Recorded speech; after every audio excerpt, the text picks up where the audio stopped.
and auto repair and restoration. His favorite thing about livestock shows is educating the general public and working with the youth. Welcome to Texas, Mr. Calley.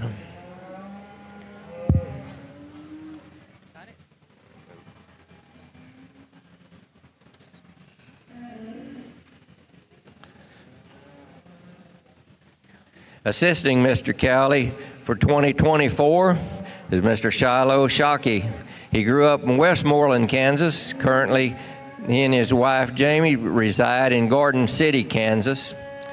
He received his associate degree from Hutchinson County Community College and earned his Bachelor of Science in Animal Science degree at Kansas State University with a concentration in business. Shiloh works at the National Beef Packing Company as a cattle buyer. Enjoys spending his free time helping out at home on his family's Simmental Ranch, the Shockey Farms. His priorities are producing seed stock cattle that are functional in the show ring and the pasture. He enjoys keeping up with Kansas State athletics and being part of the livestock industry and the development of youth from a hard work and responsibility standpoint. Shiloh, welcome to San Antonio. Look forward to working with you throughout the week.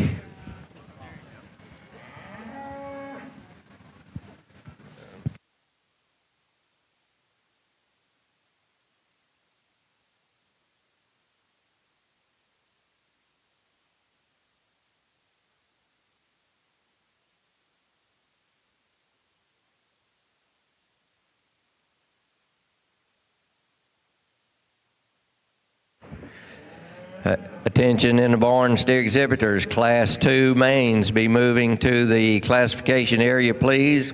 Class 2 mains be moving toward classification, please.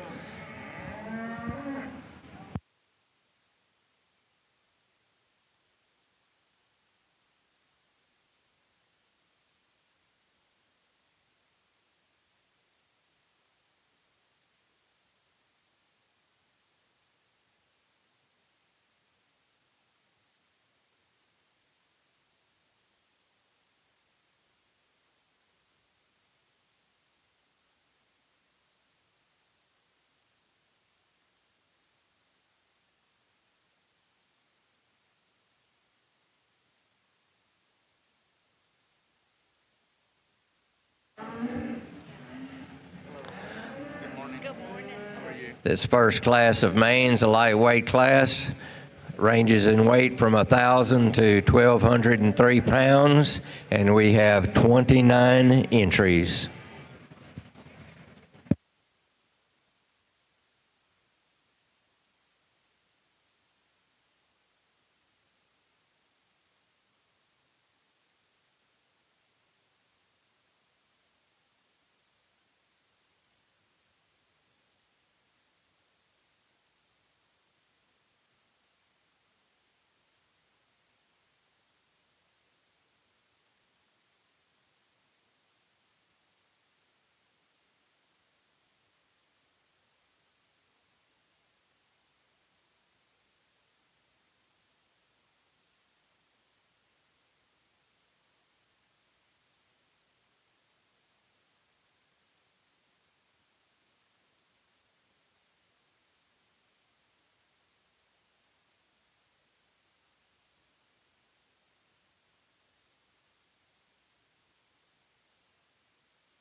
In the main division this morning, we will be placing 5.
Well, good morning, and it's a great way to start off the day. And I know Joel and I are both looking forward to next couple days and just being able to work with your youth and sort through your livestock. I'll just talk a little bit about some of these kids and steers going out.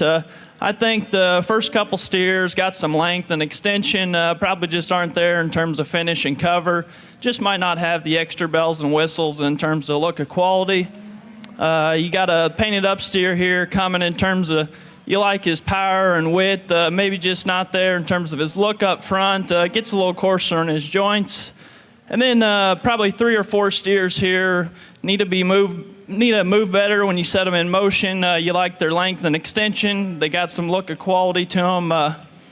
Boy steer here, you like his body, his depth. He's got a nice look to him, just too tight off his rear skeleton. And then on top of that, there's this black and white steer you like in terms of his rib shape and power. Gets a little crusty about his neck and needs to be better in his chest and just moves better out of his front end. But with that, let's put our hands together for a great group of kids.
Attention steer exhibitors. Class 3 mains can be moving toward classification, please. Class 3 mains be moving toward classification, please.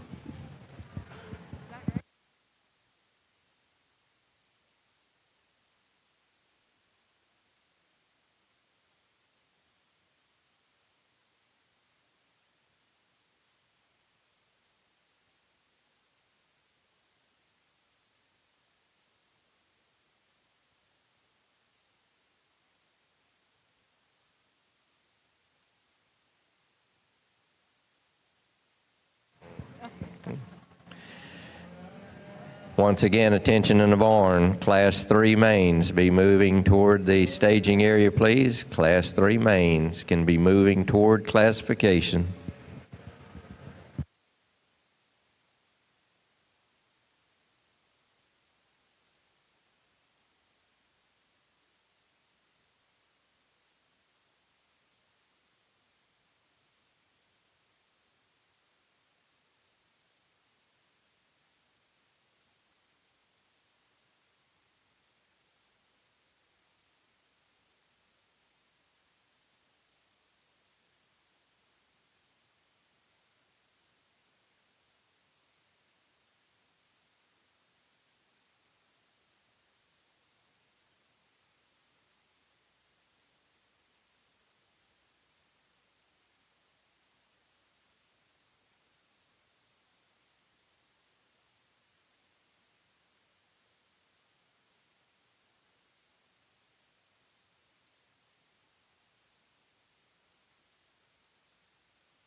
Ladies and gentlemen, it is a pleasure to be here to judge the San Antonio Stock Show in the 75th year and evaluate these cattle over the coming week. I'm really looking forward to working with Shiloh out here in the ring.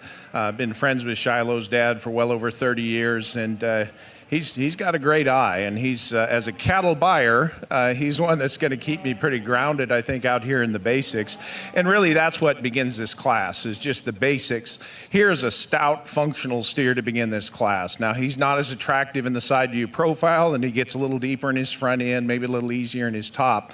But he's a big-footed, wide-based, sound, deep-bodied, high-volume steer that really has a lot of power and shape down his top and thickness through his hip and his stifle. He's going to rail a really nice carcass, I think. And I think he gets around the steer in second just because he is stouter in his body and he's more functional, more flexible on his hind leg and leveler at his hip when he gets out on the move. No doubt the steer in second, also a very muscular steer, one that's leaner through his neck, cleaner through his front end, a little nicer in terms of his side view profile. And if we never walked those steers, you'd probably use him to win it. But when we set him in motion, he wants to drop his pins. He gets a little tighter in his hind leg and his hind foot when he gets out on the move. But there's a steer that's really good up through his front end, super in terms of shape, just not quite as correct in his hip and his hind leg as the steer that wins the class. I really like this steer in third. As far as just basic structure, he is super good. Big-footed, sound, tracks really free and easily about the ring. He's one that has some shape of top and some thickness of hip, but when you compare him to the first two, he just gets overwhelmed in terms of natural width and natural thickness. Just not quite stout enough, but that's a really nice steer there in third position as well. Fourth place steer is powerfully muscled. He's as shapely down his top and through his hip and his stifle as anything out here. He's really pretty sound, I think, as far as the way he sets down in front, though he's a tick base wide up there. Little tight in his hind foot and pastern, a little shallower and tighter in his flank, a little rounder probably in terms of his rib cage, and not quite as attractive and smooth when we get him in the side view as the steer that was right in front of him. But you talk about one that's going to rail a tremendous amount of muscle and product, that's a really, really nice steer.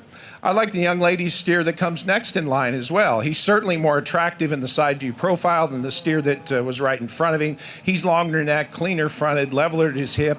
He's a steer that gets out and moves really good out of his front end. Not quite as powerful just in terms of his center rib and his natural width and shape down his top, but that's an awful nice steer there in that position as well. Young lady's steer that comes next, she's done a great job of feeding that steer.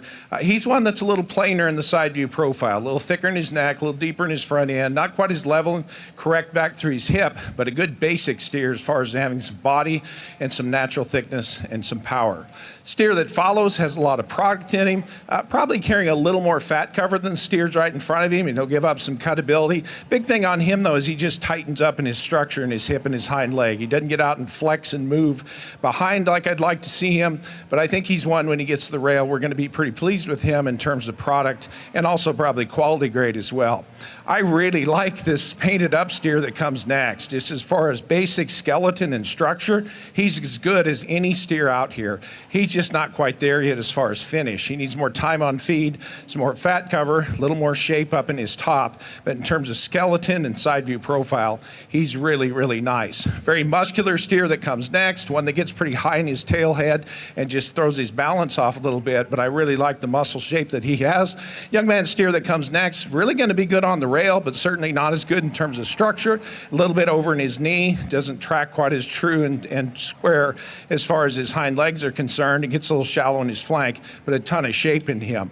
Really a powerfully muscled steer that comes next, but one that we just like to fix up in terms of his structure. He gets pretty tight in his feet on both ends. He wants to toe out up front, but you get your hands on him. He's got a ton of shape and thickness down his top and a lot of power back through his hip. Just need to fix him up at the ground. And then the steer that concludes the class, pretty sound in his basic structure. I love his length of body, his extension, but we get him out here in the side view profile with these other steers. He gets quite a bit shallower bodied, just not quite as powerful in his overall makeup. The steer that's really nice in terms of his basic skeleton. Let's give them a big round of applause for a very nice first class. In Class 1 mains, first place went to Peyton McCarty, Santa Fe FFA. Second place, Keelan Poe of Needville FFA. Third place, Kyla Collins, Eula FFA. Fourth place, Bailey Petrick, Moulton FFA, and fifth place went to Remy McLaughlin, Era FFA. Let's give all of these youngsters a round of applause. A great job here to get our show started this morning.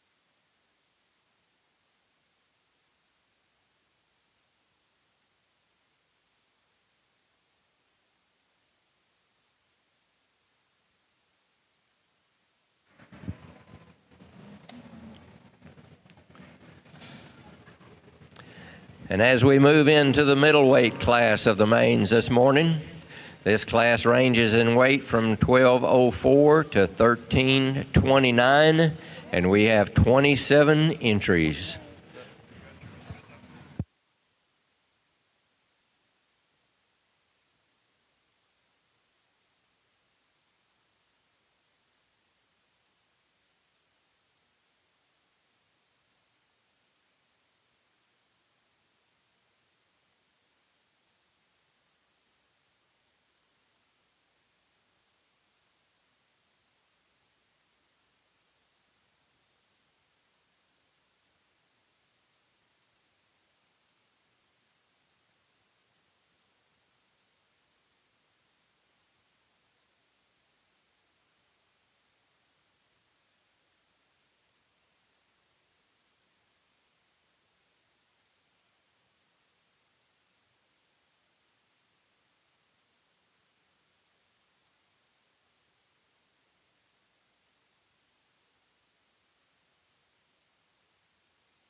Well, another really good class, and I was telling Joel, I think this is probably a deeper class in terms of just body shape and having the right kind of muscle, the correct just shape and power. What gets some of these steers in trouble is structurally, or maybe they just don't have the right kind of look or design about them. Like this steer coming here, one you like to change in his front end, but it's got some muscle and shape. Then this one here's got a nice quality look about them. Maybe one you just needs to loosen up out of its front end, and same story as the one ahead of them. Real muscular, powerful steer, just gets too coarse made, and its joint work and its shoulder and forerib just needs to be a little bit smoother. And then there's really two steers here that are good in terms of their depth of body and balance really well.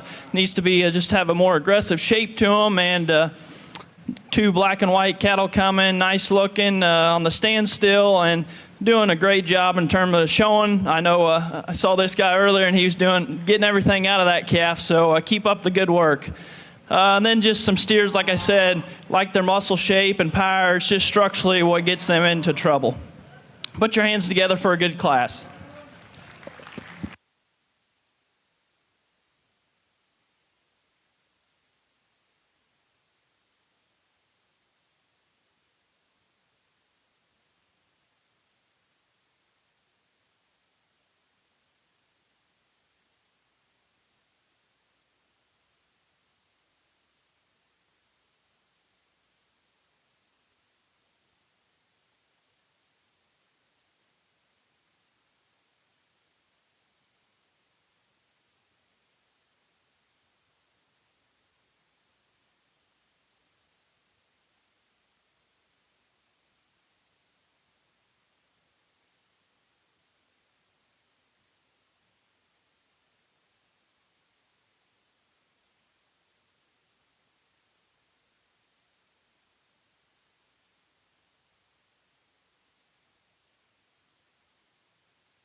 Adams Fab.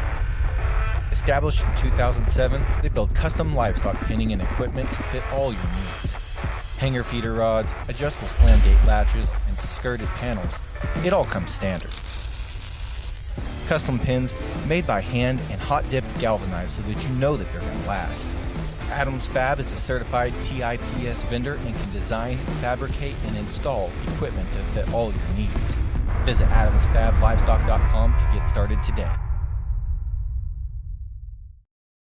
Adams Fab. Established.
Adams Fab.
with our heavyweight class of mains entering the show ring.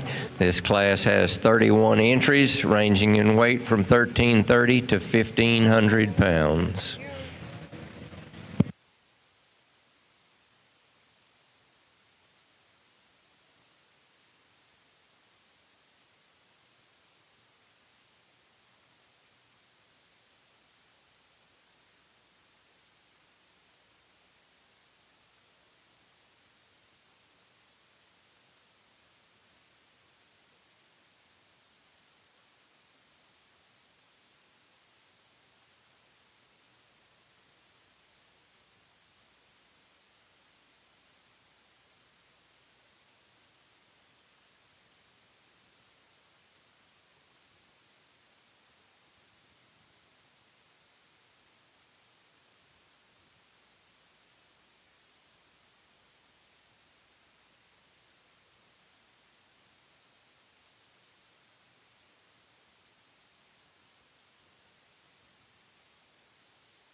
another class, and I think the quality just keeps getting better and better. This is probably as deep from end to end as we've seen so far, and hats off to you guys for feeding them and getting them to this weight, because certainly you've done a good job, and there's just some of the little things, maybe just sorts some of these ones here that we pulled early on in terms of structure, yet still having the look of quality and right kind of muscle shape. Black and white steer, real muscular, powerful one, needs to be better off his hip and hind leg. Another muscular one coming next, just needs a shot more look and quality. Black one coming, real good looking from the stand, needs to be loosened up, have a shot more depth of body.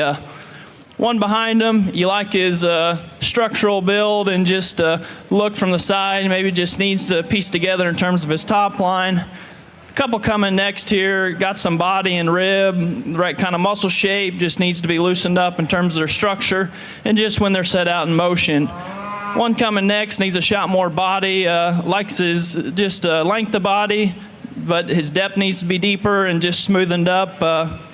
Colored up steer, one you like in terms of his look, a quality, length of body is good, just needs to be changed off his hip and hind leg, but another really, really good class. Put your hands together for all these exhibitors, done a good job.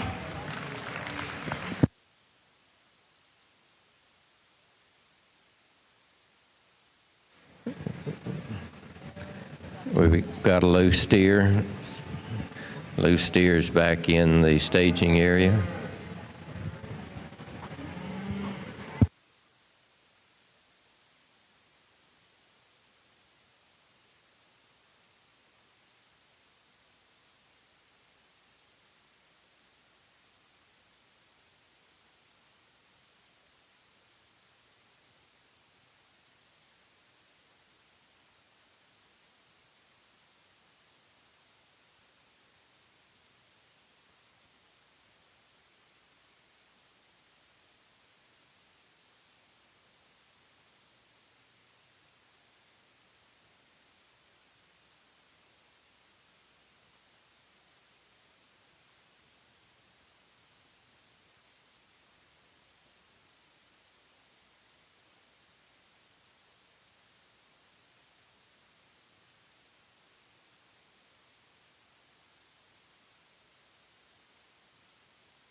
Steer exhibitors, Class 6, first class of Charolais. We're looking for tag number 140727, tag number 135404. We need those steers brought to classification. Again, tag number 140727, tag number 135404. Bring your steers forward immediately to classification.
Dear exhibitors, middleweight class of Charolais be moving to the staging area for classification, please.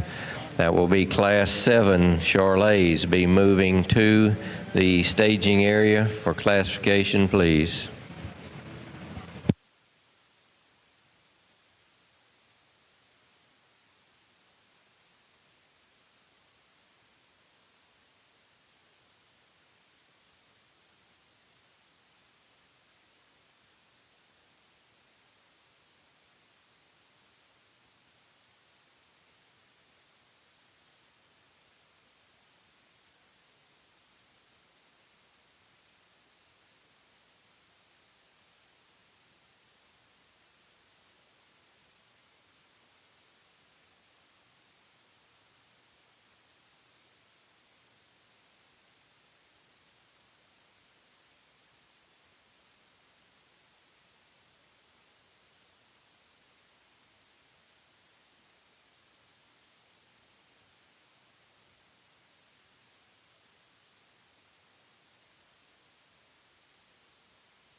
Well, we're definitely packing some heat in this class. This is a great class of steers, and Shiloh and I both agreed there were some of those steers that were excused in the ring that would have hung in there in prior classes, but out here it's pretty tough, and we run pretty deep with really nice steers here. The problem is they're in a really tough class as far as the cattle that are out here.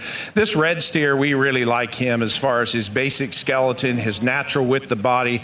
He's a wide-based, big-footed steer with a tremendous amount of shape down his top and through his hip. He gets out and moves with a good long stride. He rolls over his outside toe, gets a tick base wide in front, but we still think he's probably sounder and more flexible in his motion, particularly up front, than the steer that comes in second place. He gives up probably some depth of body to the steer behind him, but he's also a more moderate steer than the next two steers in the lineup. I think he weighed in or turned his weight in at 13.99, so just a more moderate steer, powerfully thick, big-footed, sound, long-bodied steer that still balances up really nice. The steer that's in second place, certainly a longer-bodied steer. He's probably a little deeper back here through his flank. He's a little truer, probably down his top line when we look at him standing in the side view profile. Love his length of front end. Really like him in terms of his side view profile. When he gets out and moves, he wants to twist out just a little bit up front. He's a little stiffer in his overall motion, and I don't think he's quite as powerfully muscled as the red steer, but that's a really nice calf there in second place as well. Steer in third, one of the heavier steers out here in the class, and a calf that I really like in terms of his length of body, his shape of top, his shape of loin. He's a steer that's probably a little bigger than I'd ideally like to see. He doesn't balance up quite as neat up through his shoulders, a little deeper there through his brisket as well, but a steer that's really got a lot of product and a lot of power in him, and she's done a nice job feeding that steer. Just probably not quite as attractive as the steer that's in front of him, and not quite as much power, and a little bigger in his type and kind than the steer that won the class, the most moderate steer of the top three that won the class. We really like this calf in fourth. He is more moderate than the steers in second and third. When he sets up in terms of his side view profile, he's really good down his top line and really level at his hip and balances up really nice. As you can see him standing there, he's a little straighter through his hock, and when he gets out and moves, he's a little stiffer in his motion behind. He doesn't stride quite as long or hit his track off of his hind leg, but a steer that's got a nice shape up through his top, and a steer that we really like in terms of his side view profile. We'd just like to see him get out and move a little freer and easier, particularly back there in his hind leg. Young lady steer that comes next, just a really good steer in terms of combining fat and muscle. He's not as stout as those steers in front of him. There's not quite as much width of base or body in this steer, and he's not quite as attractive as they are in terms of his side view profile either, but that's a really good basic functional steer that I think we're going to be really pleased with when he gets the rail. Young man steer that comes next, another one we'll like when he gets the rail. He opens up through the point of his shoulder. He's a little rounder back here through his tail head and his hip than those steers in front of him. Probably not quite as heavy bone, but another one that's really good in terms of his basic skeleton, and one that has some shape and some muscle and some fat. Black steer that follows, another one that's going to be good on the rail. He's very correct in his degree of finish. He's got a ton of muscle. Just gives up some length and power and width to those steers in front of him, and not quite as attractive, not quite as pretty back through his hip and his hind leg. Young lady steer that follows, ton of muscle in this calf. This black and white calf is really impressive in his shape of top and his shape of hip. He's a big bone steer. He gets out and moves pretty well. He's just a little bit green yet in terms of the degree of finish that he has, particularly for a steer of this weight. Just like to see him handling a little fatter down his top and over his last rib, but you certainly can't deny the muscle shape and the length of body, and still a steer that balances up pretty nice. Certainly the steer behind him is carrying more fat. He's probably more apt to grade choice than the steer that's right in front of him. He gets a little smaller footed, a little finer boned, and just not quite as flashy as those steers up in front of him, but tremendously long bodied steer that's really good in terms of his degree of finish. Another steer that's powerfully thick comes next, this black and white steer, a big footed, long strided, sound steer with a ton of muscle. He's not quite fat enough either, particularly when we start thinking about how heavy he is out here today. Just handles a little bear down his top and over his last rib, but certainly based on his soundness and his muscularity, he deserved to get pulled out here. And then the young lady steer that comes next, one that we're going to be pleased with on the rail. I think certainly he's carrying more fat, more apt to grade choice probably than a couple of the steers in front of him. Nice shape, steer's pretty sound in his basic structure, but just a little plainer in his makeup out here, a little more shoulder on that steer, not quite as attractive in his hip and his hind leg, particularly when he gets out and moves, but he's one we're going to like a lot, I think, when he gets to the rail. Let's give them a round of applause for an outstanding class. In the heavyweight class of mains, first place went to Jade Stone, Martin County 4-H. Second place, Bentley Wells, Guadalupe County 4-H. Third to Levi Henley, Cotton Center FFA. Fourth place, Corbin Earhart, Lubbock County 4-H. And fifth place, Laura Lee Jinsky Poteet FFA.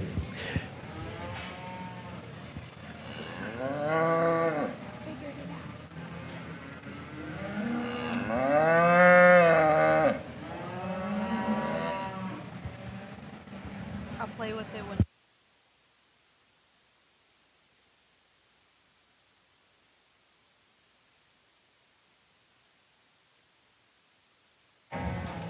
And as we move to the champion drive of the main division, in Class 1, first place was shown by Peyton McCarty, Santa Fe FFA. Out of Class 2, first place, Kaysen Jones, Lubbock County 4-H. And first place in Class 3, Jade Stone of Martin County 4-H. Out of Class 1, second place, shown by Keelan Poe, Needville FFA. Class 2, second place, Maddox Dillon, Atascosa County 4-H. And again, out of Class 3, second place to Bentley Wells, Guadalupe County 4-H. Let's give all of these youngsters a round of applause. A great job to get to this point this morning.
Well, we started off with a really nice division here in Main Anjou Show, and we're really pleased with our class winners and our seconds as they come back out here for champion and reserve. And you know, you get into some of those classes, and you can certainly argue whether a steer should be third or fifth or seventh, but we're pleased with the steers that we have out here because all three of these cattle that are in contention for the breed champion are cattle that are very sound in their basic skeleton. They have some natural width of base. They have some rib shape. Certainly they have product as you view them down their top and get your hands on them. A lot of shape through their hip and through their stifle. And they're all cattle that are fat enough that they should have a chance of reaching the choice grade and still be really good cattle cattle in terms of yield grade as well. There are some differences in these three that I'll describe, but I think the three fit together pretty well as far as type and kind, and that's why we're very pleased with them. The lightweight steer is one that we thought won that first class pretty handily, just in terms of his basic skeleton, his mobility, the fact that he's muscular and he's very sound. We get him out here with these other two steers that won their class. He gives up some length and some extension. He's probably a little plainer up through his shoulder and through his brisket, but you really have to appreciate him for his soundness and his mobility and being a good functional kind of calf that we think was going to be pretty nice when he gets to the rail. The steer that won the middleweight class, really attractive from the side view. He's a steer that's long through his front end. He lays in nice and smooth in his shoulder. He's really true down his top line and balances up extremely well in terms of his side view profile. He probably is a little smoother in his shoulder than the steer that won the heavyweight class, and maybe a little truer down his top line in terms of levelness and strength of top. He's a steer that's very sound, I think, up through his front end. I guess if we could change him, we'd just like to see him a little more flexible off of his hind leg. He sets down just a tick tight back there on that rear foot. He doesn't reach and stride quite as well as the heavyweight steer, but one that we really, really like in terms of his muscle shape, his correctness of finish, and his balance, just not quite as loose and functional in his design. The heavyweight steer is one that really impresses us because he does a tremendous job of combining muscle shape and natural thickness in a very sound, wide-based functional package. He's not as neat through his shoulder. He's probably not as strong in his top as the middleweight steer is, but he's a calf that you have to appreciate his natural width of base. He is really impressive when you get behind him and study him down his top and through his loin and through his stifle. He's certainly looser and more functional and flexible, I think, in his overall design than the middleweight steer is, and one that's just really nice in terms of being a functional, wide-based, heavy muscle steer that's still very correctly finished. That's how we see the class winners out here. I'm going to go select the champion. We'll pull a really strong second place steer in here for reserve champion selection. Let's give all these exhibitors in the main Anjou division a big round of applause.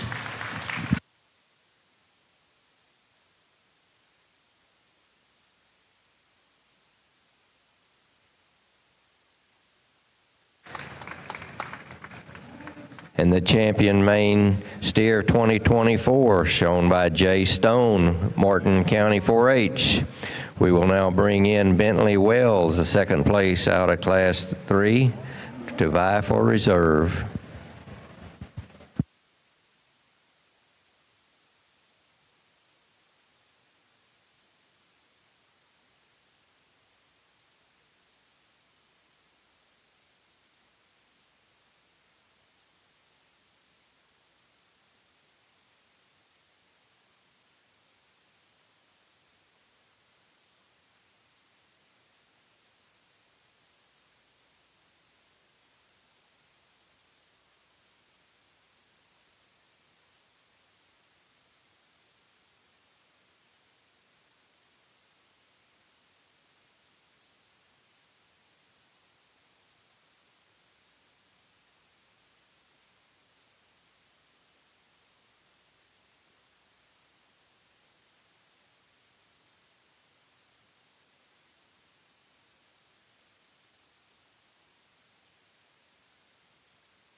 Well, Joel's going to let me talk for Hero Reserve, and I think you bring this black steer in, and one, when you standing still, you like a lot of things about in terms of just his look, attractiveness, length of body's good. he's a strong top steer, length of hips good.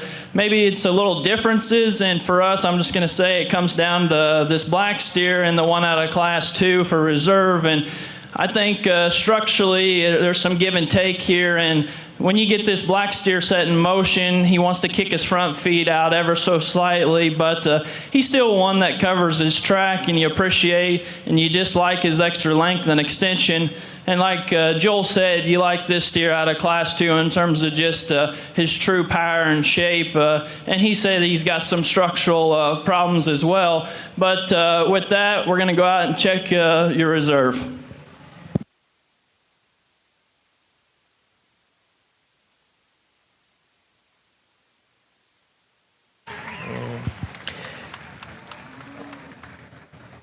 And reserve champion breed is Bentley Wells, Guadalupe County 4-H.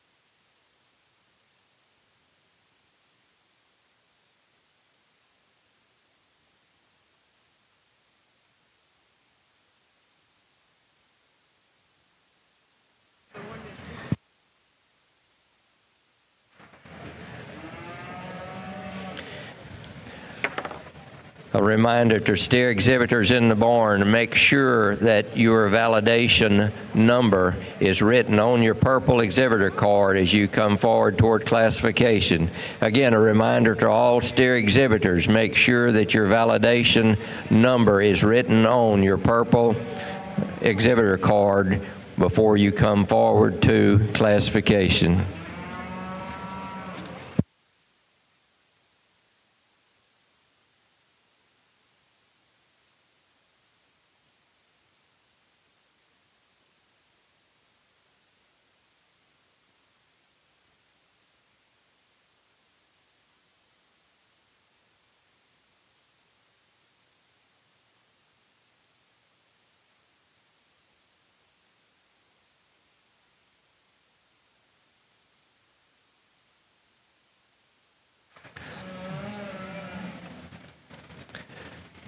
As we move to our Charolais division this morning, our first class has 29 entries. They range in weight from 1,000 to 1,190 pounds.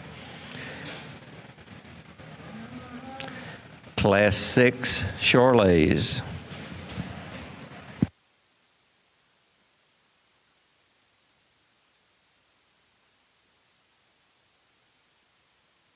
Attention in the barn, Class 7 Charolais. We're missing 4 head for classification. We're looking for tag number 132684, tag number 135526, tag number 137361, and tag number 142253. Again, tag numbers 132684, 135526, 137361, and tag 142253. We need those steers brought forward to classification immediately.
Just for information, in the barn, there is a free conversation about careers in agriculture going to take place at the AC/DC room at 10 a.m. It's located on the southwest corner outside the cattle barn. If you would like to attend a session called The Conversation About Careers in Agriculture, student educational session, you can go to the AC/DC room, which is on the southwest corner outside the cattle barn. That is in the AC/DC building, room 10.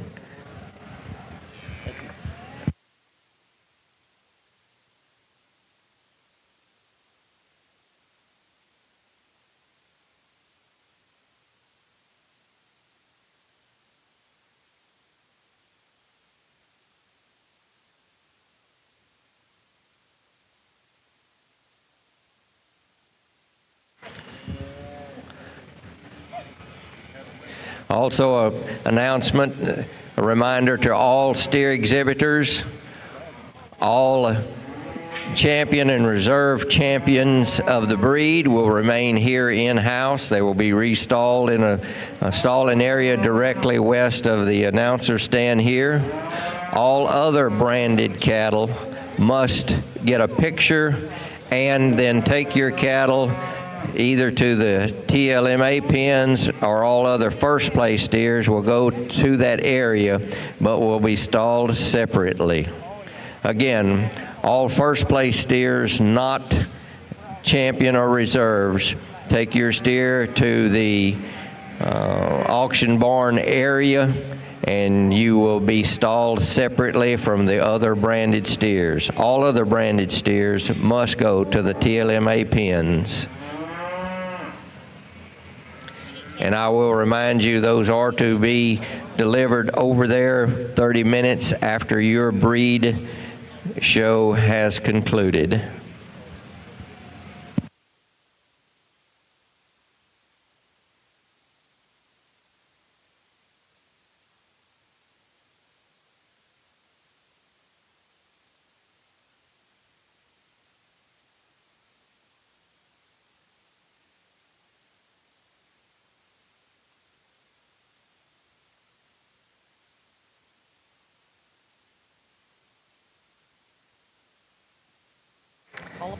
And again, attention in the barn, Justin Parker. We have something here at the announcer stand for you. Again, Justin Parker. If you have lost something, we have it here at the announcer stand.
Well, another really good class, and probably some in this class that just need more time on feed and just need to be fatter. Like Joel and I were talking, some of them just appear a little bit greener in their condition. But I'll talk a little bit here on some of them that go out. The boy here in third, he does an awesome job showing. He gets everything out of that calf. You like his attractive look. He's got a real aggressive muscle shape, heavy structured steer, but like I said, he just needs to handle more mellow, just to have a more fat steer look about him. Same said with this girl steer coming out. He does have more rib shape and body.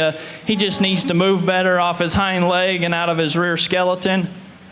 Girl here coming out right in front of me, one you like in terms of his length of body. He's a heavy structured steer that got some muscle, but he needs laid back the angle of his shoulder. He just needs to move better.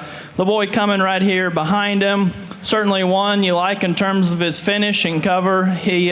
What gets him in trouble is just his build. He needs to move better and just loosened up when he's set into motion. But another really, really good class. Put your hands together. Kids are doing a great job.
Steer exhibitors, heavyweight Charolais can be moving to the classification area, please. Heavyweight Charolais be moving to the staging area for classification.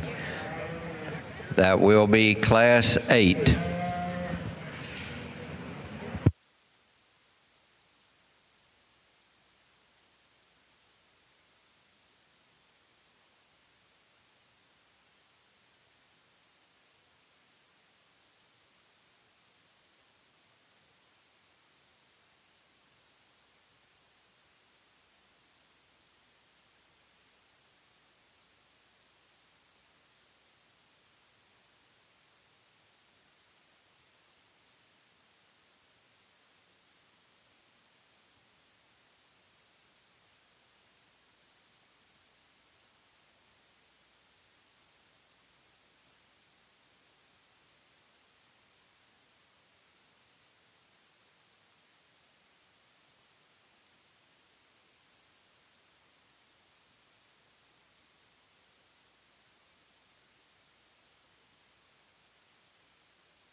And in the Charolais division, we will be placing 6 per class, 6 places per class.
In the event that you would have a non-placing steer that you wished to sell here in San Antonio, the floor price at TLMA is $175.02.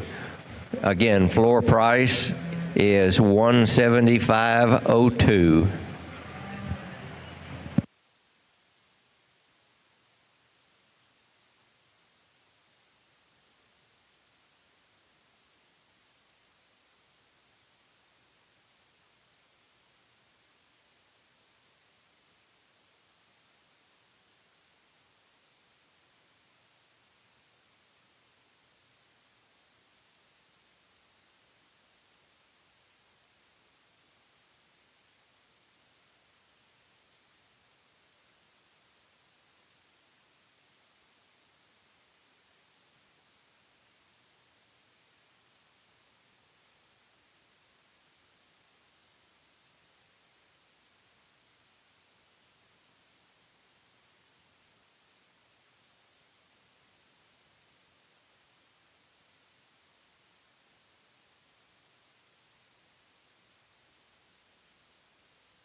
Our lightweight Charolais class presents some challenges because there are a lot of trade-offs. It's difficult to find a steer out here that really puts all of the characteristics we're looking for together.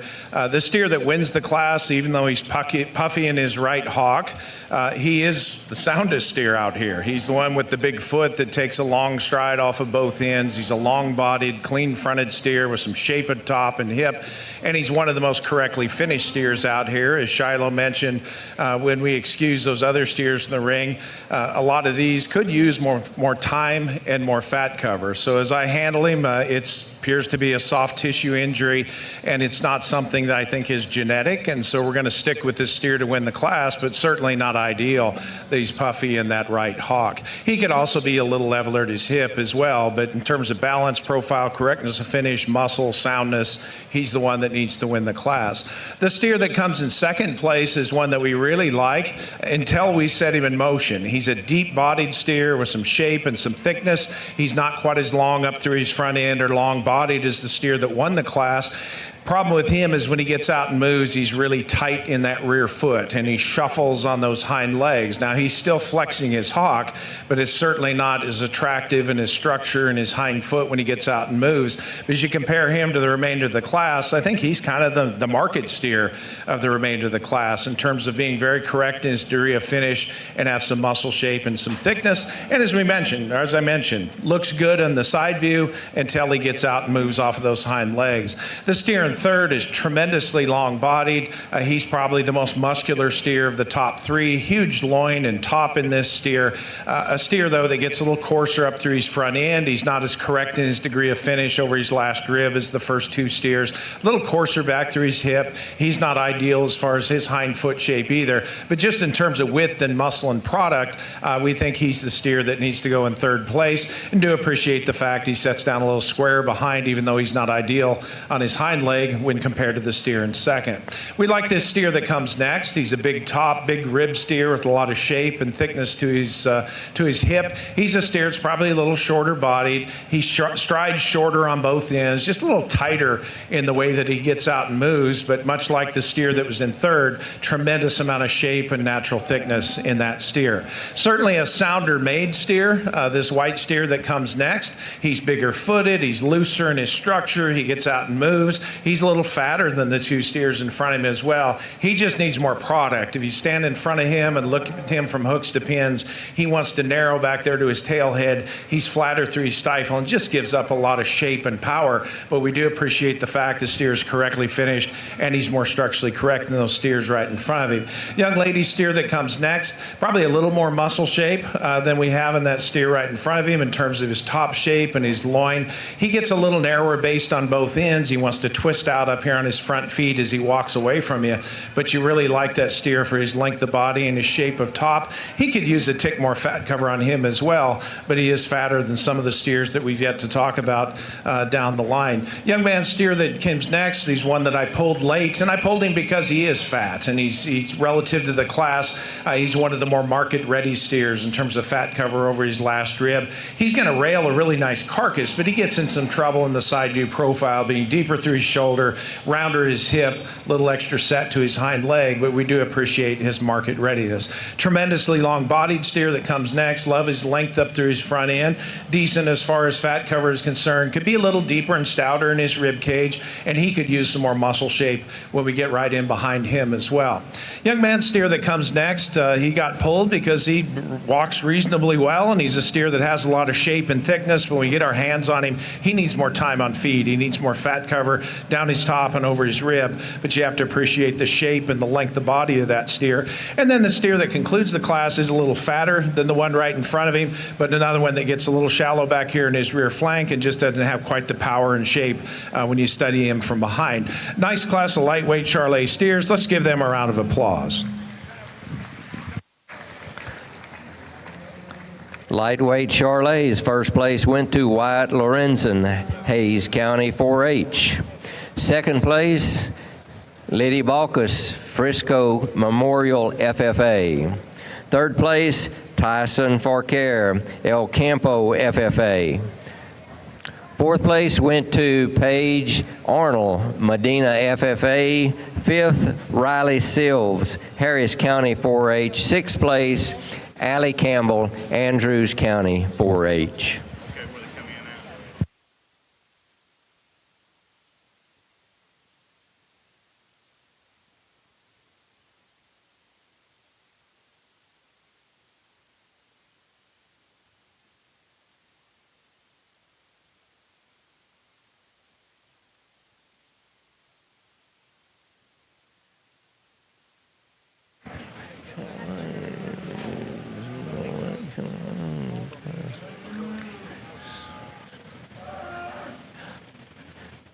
As we bring in our middleweight class of Charolais, it's a class of 21 head, ranging in weight from 1191 to 1295.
Steer exhibitors out of Class 8, heavyweight class of Charolais. We're missing 2 steers.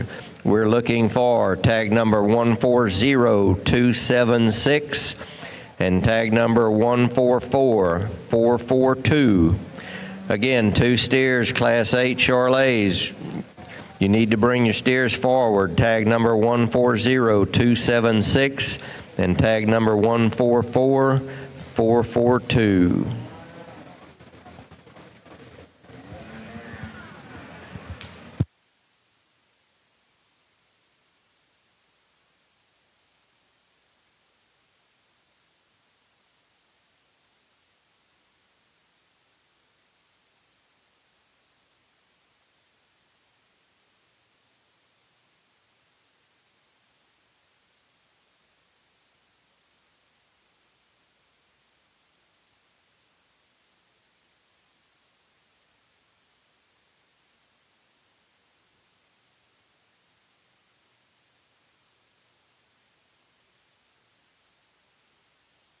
We would wait out one steer. Steer exhibitors, if you have a steer that is non-placing and you wish to sell him, you can take him across Freeman Boulevard toward the TLMA pins. Be sure and take your purple card with you. And again, the floor price is $175.02.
Well, we get to a heavier weight here in the Charolais, and I think some steers that certainly have some value hanging up, and you like them in terms of their high-yielding cattle that got some muscle shape and width to them. The boy steer here coming in second. One you like, standing still in terms of just his depth of rib, in terms of boldness, and on the backside of his shoulder. But what gets that one in trouble, you watch him go away. He just gets too crossed up from behind and tied out of his hock. And then we got 3 or 4 steers here coming next that are extremely stout, powerful, long-bodied cattle, just don't have the extra bells and whistles in terms of look and design and just the extra quality look. But put your hands together. Kids are doing a great job.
The middleweight Charolais, just a real solid steer to start off with here. He certainly gives up length of body and length of front end to some steers behind him, and he could be a little more flexible in the way he gets out and tracks around the ring, but he's sound enough in his basic skeleton. As we compare him to the rest of the steers in the class, he's the one that combines muscle shape, correctness of finish, and body, and still a steer, even though he gives up some length and some extension, he balances up pretty nice in terms of his side view profile. Certainly fatter and more market ready than the steer that's in second place, and that's what gets him over the steer in second. If the steer in second were probably 100 pounds heavier, i.e. fatter, I think he could win the class because he's certainly the longer bodied, longer strided steer of that top pair.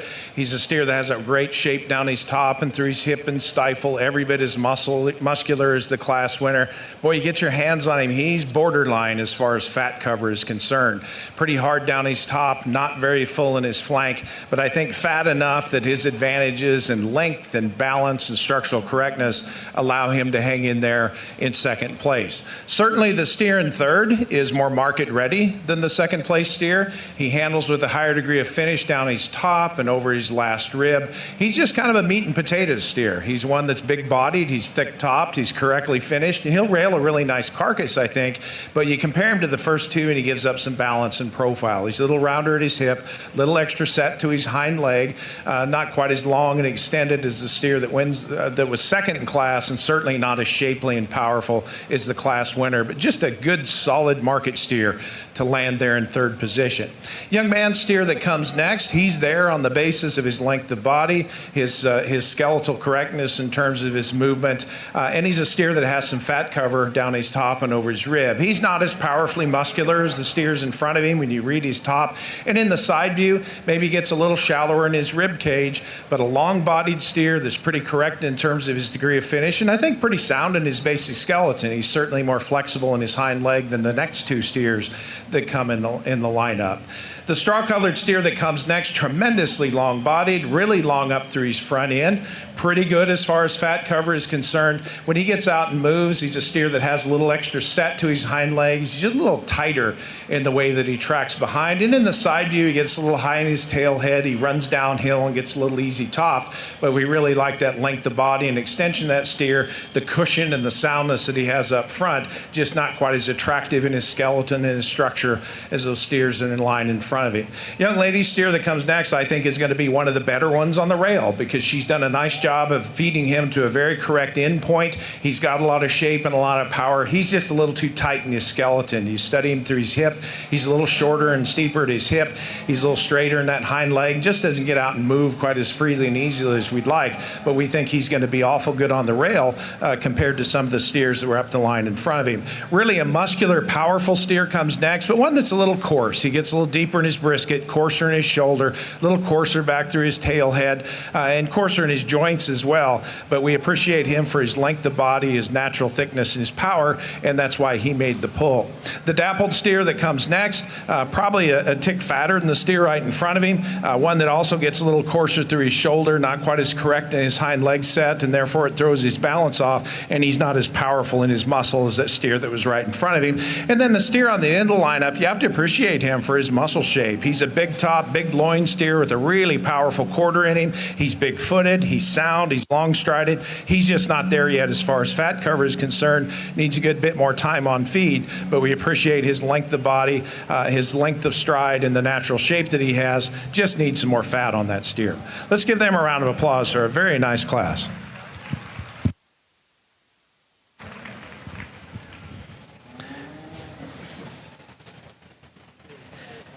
In Class 7 Charolais, first place went to Dean Moss, Lufkin FFA.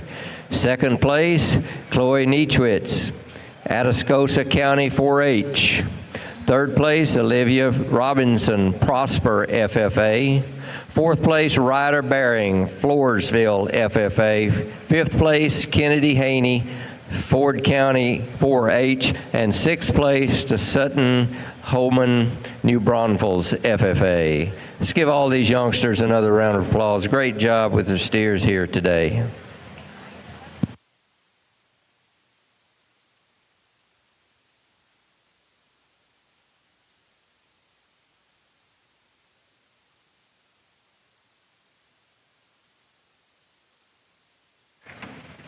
Steer exhibitors, first class of Simmentals, lightweight class Simmentals. You can be moving to classification, please. First class of Simmentals can be moving to staging for classification, please.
And as we bring in our heavyweight class of Charolais steers, our Class 8, we have 29 entries ranging in weight from 1296 to 1,500 pounds.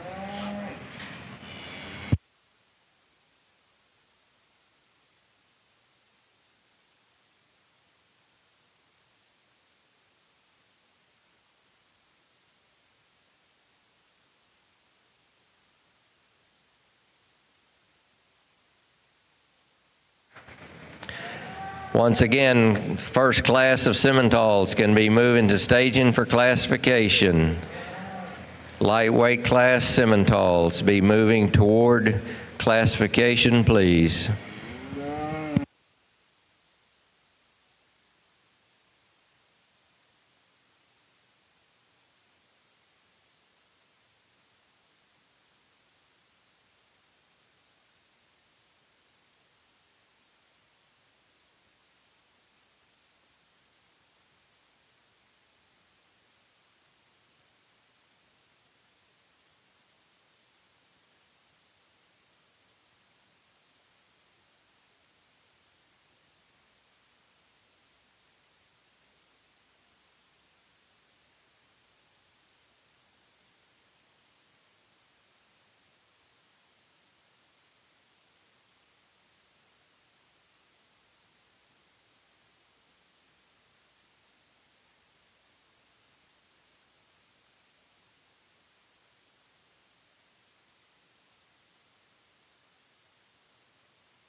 We will be taking a lunch break, a 30-minute lunch break at the end of the Simmental division.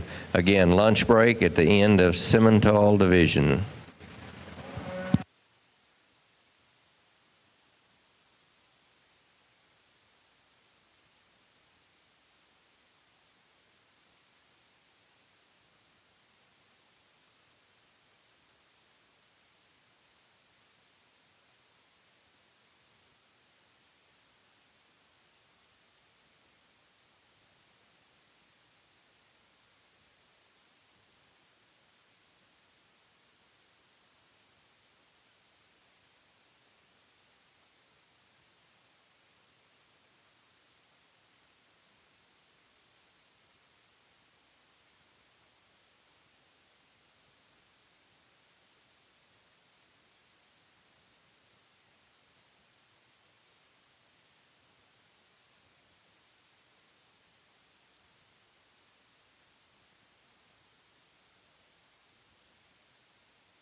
Well, put your hands together for this class here.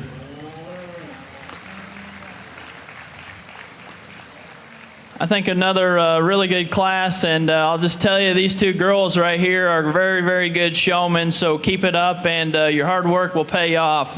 We thought this steer was standing there. He's a good-looking one that's got the right kind of muscle shape and power. He's a heavy structure one that just needs a shot more finish and just depth of rib. The one coming next, you like his body, just gets a little bit plainer. Boys in front of me here is a real good-looking one. Actually has the look of quality. He just gets a little bit tighter, and then need to blend him in his forerib and shoulder. And then probably 3 steers here coming next, just good, practical, easy feeding kind. Just gets a little bit plainer. They don't have the right kind of just look about their front end, or just a quality look about them. Actually, this girl steer here you like in terms of her look, a quality, a real long-bodied, heavy, muscular steer, but it's when you set him in motion, he gets too tight off either end of his skeleton, but more so just out of his hock and pastern. But another really, really good class. Put your hands together.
Attention in the stands and in the barn, Justin Parker. If you have misplaced an item, we have it here at the announcer stand. Again, Justin Parker, we have something for you here at the announcer stand.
Attention steer exhibitors, Class 11, that's the lightweight class of Simmentals. We are looking for tag number 134765 and 135258.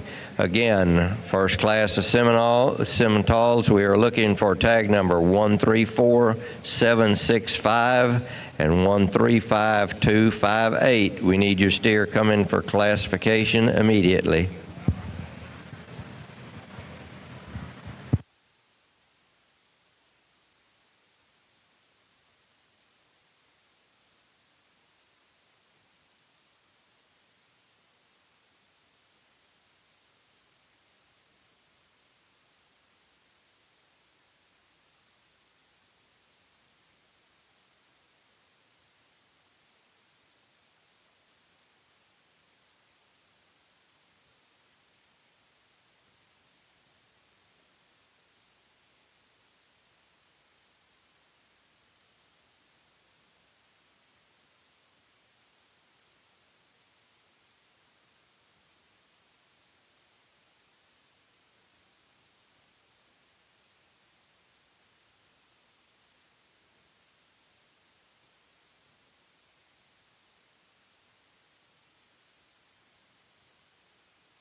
Steer exhibitors in the barn, we are still looking for tag number 135258 for the first class of Simmentals. Again, tag number 135258. You need to bring your steer to the classification area immediately.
We took a little extra time on this heavyweight Charolais class, just a little harder to piece together because there is so much give and take in these top 5 or 6 steers, but we feel the class winner is the one that really puts everything into the best package. He's a steer that balances up real nice from the side view, has some depth of body, big top, very correctly finished, very smooth as far as his pattern is concerned. He's not as big bone as the steer that's in second. He's not as long bodied as the steer that's in second.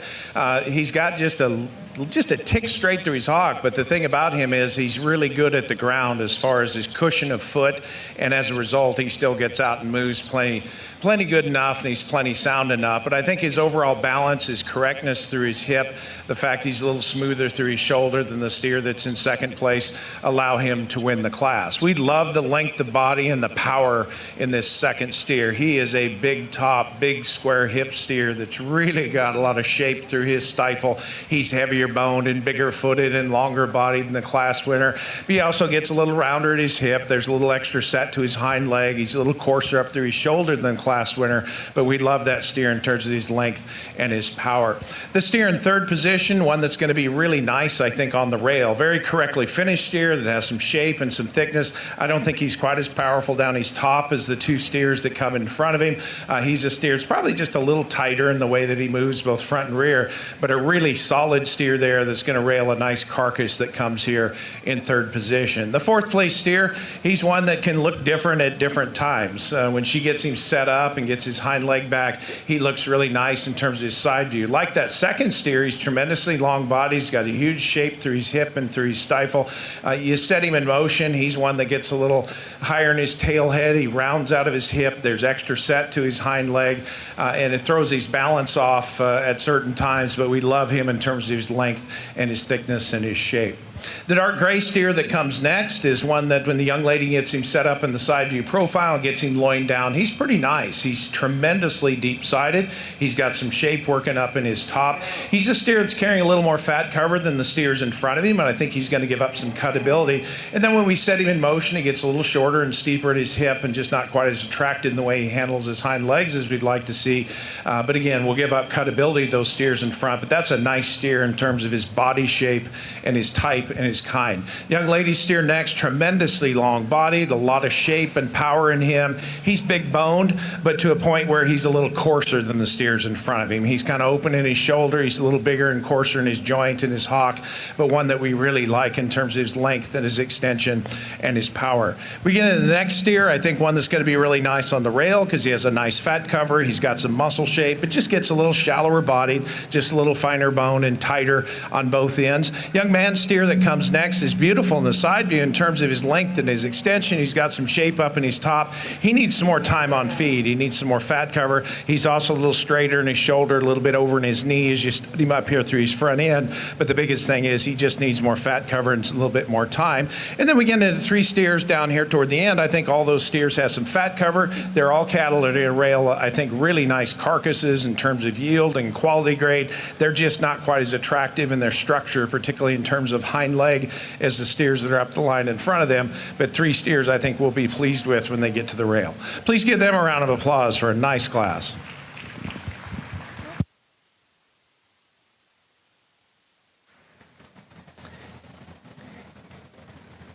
And in the heavyweight class of the Charolais steers, first place went to Patrick Zishang, Thrall FFA. Second place, Ellie Besner, Dallam County 4-H. Third place, Anderson Floyd, Denver City FFA. Fourth place, Berkeley Bird, Lubbock County 4-H. Fifth to Kennedy Altman, Lubbock County 4-H. And sixth place, London Graham, Lynn County 4-H.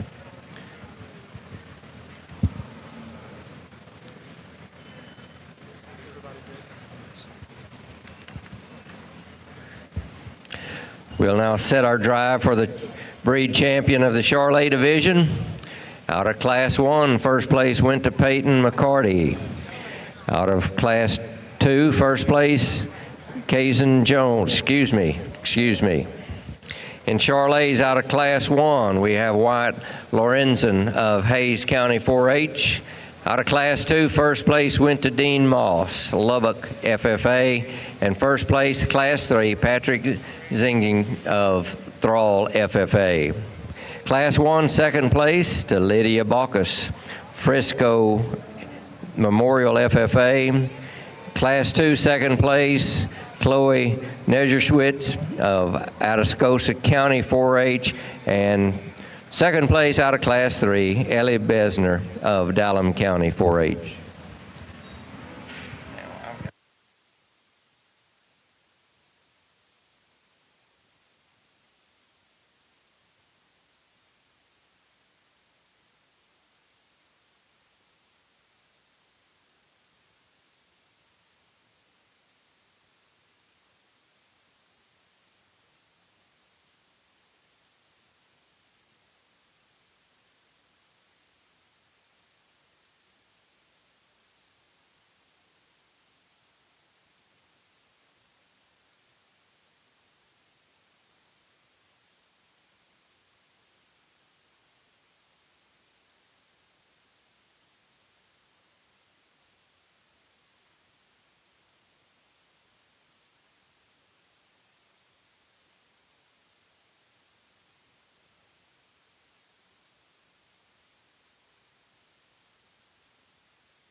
Attention in the barn. We need middleweight Simmentals moving to classification, please. Middleweight semis need to be moving to the classification area, please.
We have a loose steer.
Nice lineup out here for champion Charlet. And the three steers up here that won their class, I think, are pretty nice kind of cattle. They're cattle that are sound in their basic skeleton, even though there are differences in that regard. They all have some shape and thickness in their top. They all have a reasonable amount of fat cover, and they balance up pretty well as well. The lightweight steer is one we really like for his length of body. We really like him up through his front end in terms of his length of neck, the way his shoulder lays back, the cushion he has there through his front feet. And again, a tremendously long-bodied steer. You set him in motion, he wants to drop his pins a little, have a little extra set to his hind leg. Doesn't have probably quite as much center body to him as the next steers, and then again, he's not as fat as the next two steers. He could probably use some more time on feed to really be considered market ready and fulfill his true potential, but just a really nice, well-balanced steer that's muscular and sound in his basic skeleton. The steer that won the middleweight class is one that's really good compositionally. He's a good handling steer, has a really desirable amount of fat cover working down his top and over his rib. He's big topped and loined. He's got a nice shape through his stifle as well. Not as long-bodied as we'd probably like to see, a little coarser right through the point of his shoulder, and he's probably a little more upright in his joints than we'd ideally like to see. Decent cushion down there at his foot, which allows him to still get out and move and track, but a steer that I think is going to be really good in terms of his rib cage and his body, and one looks like he fed really well as well in terms of his body and the amount of fat cover that he has on him. The steer that won the heavyweight class is one that we like quite a bit. Here's a long-bodied, straight-line steer with some center body to him, some natural width of base, handles really good in terms of his fat cover, a steer that really hits the ground with some cushion down at the ground. He's probably not as flexible in his joints as far as the way his shoulder lays in, but he's got a lot of cushion down at the ground, I think, which really helps him in terms of his mobility and his ability to move about. And of the three steers we have up here in this lineup, I think he's the best balanced. He's a little neater through his shoulder and stronger right in the middle of his back than the steer that's in the middleweight class, and he's certainly leveler at his hip and more attractive in his hind leg than the steer that was back behind. We look at our second place steers. We've got a nice calf here that was second in the lightweight, a long-bodied steer with some shape and some thickness up in his top. He's not real good on his hind foot. He's a little short and rolls over his outside toe back there on his hind foot and gets a little deeper through his shoulder and gives up some balance and profile. But a steer that handles good as far as fat cover and one that has some muscle shape and some thickness as well. Second place middleweight, really attractive steer, and one that just in terms of skeleton and structure you have to appreciate, particularly his hip and his hind leg. Not quite there yet fat-wise. We thought in that class he needed to run up there in second place, but I think we get him out here with these other steers, just not quite there in terms of the amount of fat that he has and some more time and feed. I think he'd run pretty hard in this group. And then our second place heavyweight steer, you have to love his length of body and his power. He's big-footed, he's really big-hipped and powerful and stout through his stifle. Steer that's really long up through his front end. Not quite as correct, I don't think, back in his hip and his hind leg. Maybe a little bigger in terms of his size than I'd ideally like to see, but one we really like in terms of his length of body, his power, and his muscle. So we'll select the champion in reserve, Charlet. I wish you'd give all these exhibitors a big round of applause.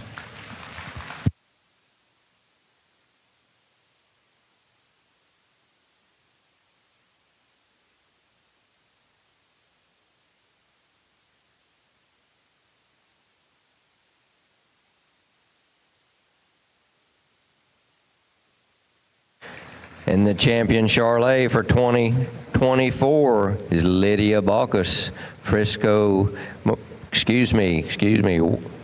Wyatt Lorenzen, Hayes County 4-H. Again,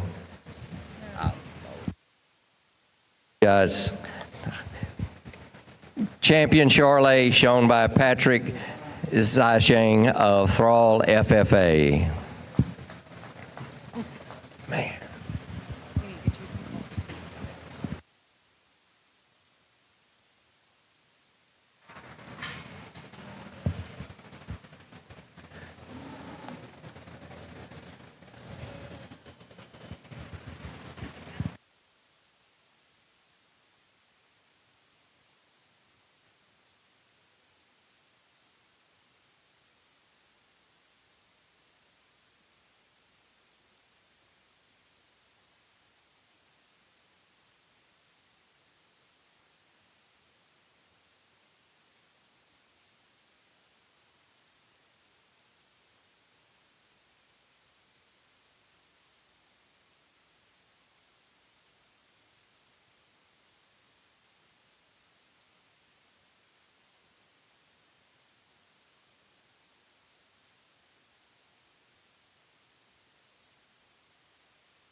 And the reserve champion Charolais shown by Dean Moss, Lufkin FFA.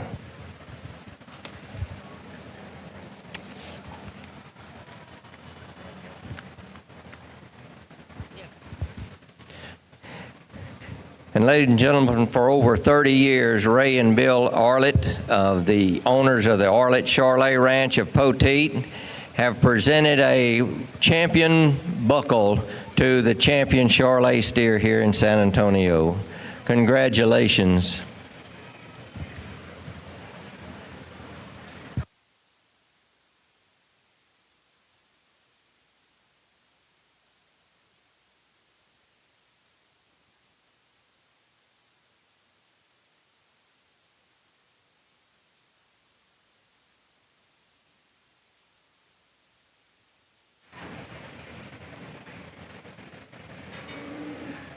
A reminder to the steer exhibitors, if you have a steer that is to be carried over to the Wave 2, do not move your tack against the walls of the building. Leave them in your stalling area for now. Again, do not move your tack to the wall area because we'll have to clean if you are having steers staying for Wave 2.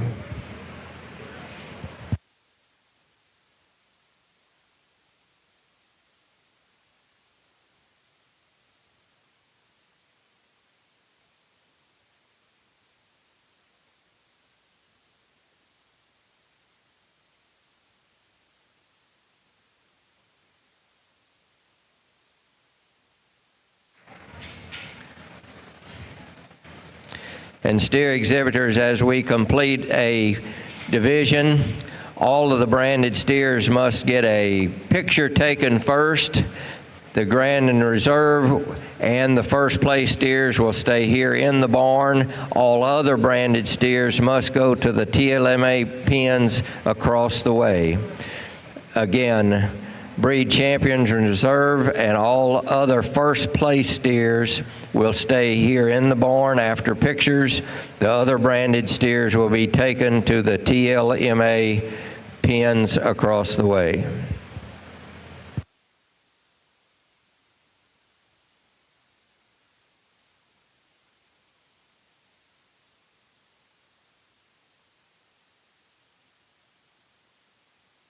And as we bring in our first class of Simmental steers, it's class 11, has 23 entries, ranging weight from 1,000 to 1,215 pounds.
All right, let's give all these kids a round of applause.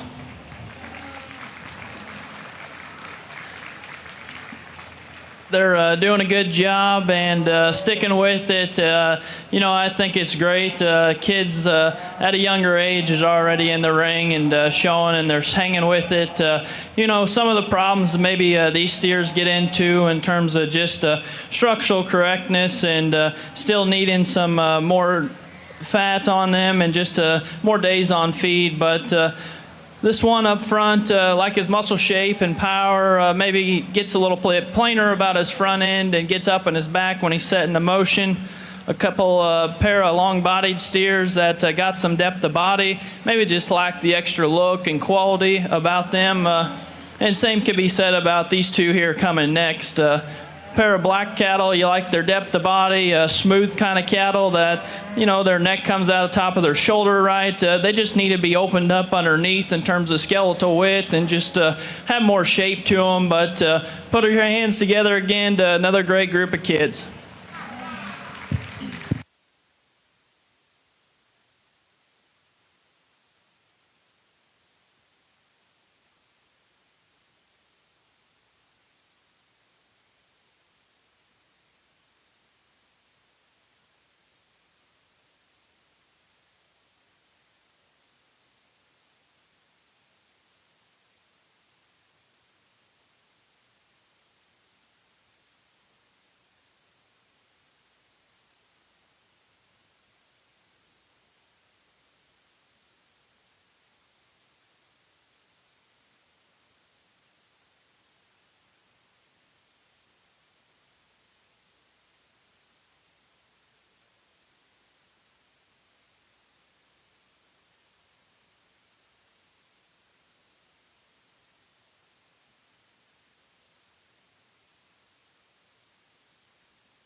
Steer exhibitors, you can start bringing the heavyweight class of Simmentals toward the classification, please.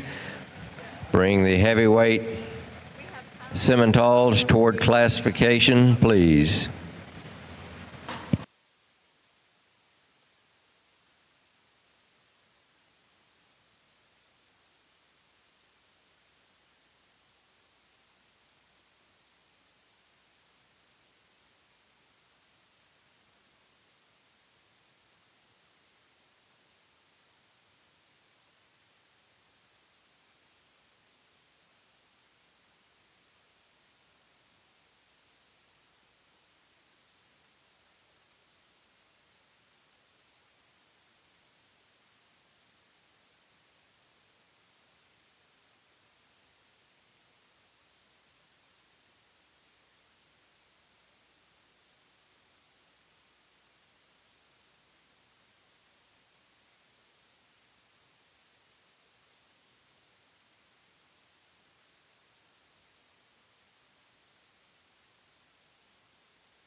Once again, steer exhibitors, we need heavyweight Simmentals moving to classification. Heavyweight Simmentals, be bringing your steers forward for classification.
Nice set of steers here in the lightweight Simmental, and the steer that wins the class, quite frankly, he's a little straighter and a little tighter than we'd like to see, but it's his market readiness that allows him to beat the steer that's in second. He's a steer that handles more fat over his rib and down his top. Really a nice shape up in his top. He's a little cleaner up through his front end, and from that standpoint, just a little nicer balanced up through his front end. Again, a steer that could be more flexible in the way he gets out and moves, give him more slope to his shoulder, a little more looseness in the way he moves on both ends. But he's the fatter handling steer of the pair of steers that we got up here in top, and there's plenty of muscle and still really nice balance. The steer in second's a little perplexing from a fat standpoint because you read his brisket, not just his depth of brisket, but the fullness of his brisket. You'd think he'd have some fat on him. You get your hands on him, and he's pretty lean over his top and over his last couple of ribs, and for that reason we're going to leave him here in second. Just not quite as market ready as the steer that wins the class. Now he's the more flexible, heavier bone, longer strided steer of that top pair of steers, even though he's a little shallow heeled here behind, a little bit long toed on both his front and rear feet. We love his looseness and his soundness relative to the first place steer, but one that gets a little bare over his top and gets a little heavy up here through his front end as well, but a really nice steer in terms of flexibility and motion. The steer that's in third, another one of those kind of meat and potatoes kind of steers. He's a steer that is fatter and more likely to grade choice than the steer that's in second place. He's pretty good in his basic skeleton. He's pretty loose in the way he tracks on both ends. He gives up cutability to those first two steers. I don't think he's quite as shapely and meaty in his top, and the fact he's carrying a little extra fat means that he won't be quite as high in terms of cutability, but just a good basic, good doing steer that I think we're going to be pretty pleased with when he gets the rail in terms of quality grade, and still, because he does have some muscle, even though he's fatter, we'll be pleased with him in terms of yield grade as well. Really close here between fourth and fifth. These two steers both could be a little bit better together in their structure. The steer that's in fourth position has a little more fat cover down his top and over his last rib than the steer that comes right behind him. Both of them a little stiff in the way they move, and just like to see him getting out and moving a little, tracking a little bit freer and easier, but a little bit fatter steer with a little more center body in him to beat the yellow steer that comes next. This steer is long-bodied. He's got a nice shape in his top. He's got a ton of muscle. He is bigger-footed and heavier bone than the steer in front of him. He's one that gets a little straighter in his front end. He's a little over in his knee. He wants to twist out up in his front end, and he can handle with just a tick more fat over his last rib as well. But I love the length of body and the muscle shape that he has. Young man steer that comes next is a really nice handling steer in terms of fat cover. There's some fullness in his brisket, some fat over his top and through his flank. I think he'll rail a pretty nice carcass. And we've got it out here in the side view profile. He's not quite as big bodied as those steers that we had in line up in front of him. And certainly compared to the first two steers way up the line, he gives up some balance and some profile as well. Two good doing steers that come next. I pulled those toward the end because there are a couple of steers in that lineup that had some fat cover on them. I think they'll be pretty good in terms of their quality grade when they get to the rail. Certainly more shape and more power in this steer than there is in the black steer. Both the steers pretty good as far as their basic skeleton. Black steer on the end of the lineup, she's done a nice job feeding him to a desirable fat end point, just not quite enough muscle shape when you get behind him and study him through his hip and through his stifle. Let's give them a round of applause for a nice lightweight class. In the lightweight Simmentals, first place went to Jaden Woodley, Tahoka FFA. Second place, Hudson Kokenauer, Wise County 4-H. Third place, Kendall McMullen, James Madison FFA. And fourth place, Weston Davis, Sterling County 4-H.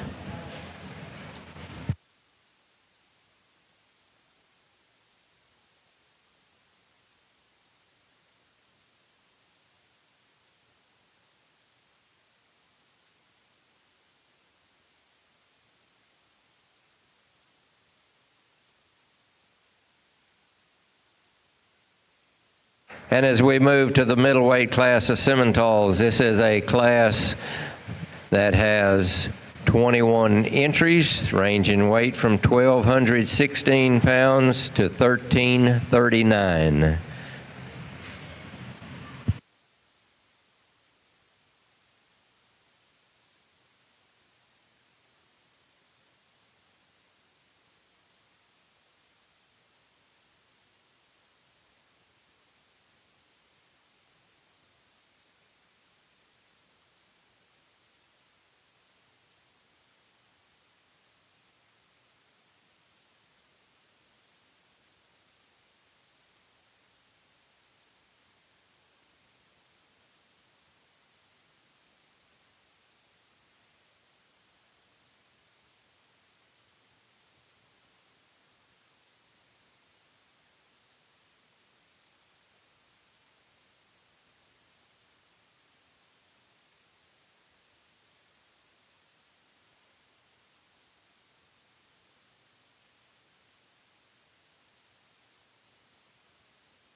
And once again, a reminder, we will be taking a 30-minute lunch break at the end of the Simmental division.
Steer exhibitors in Class 13 heavyweight Simmentals, we are lacking 3 steers.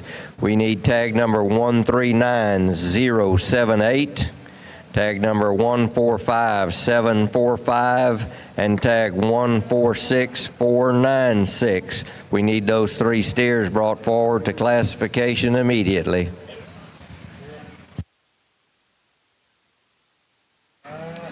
Well, another really good class, and kids are doing great. Yeah, let's give a round of applause.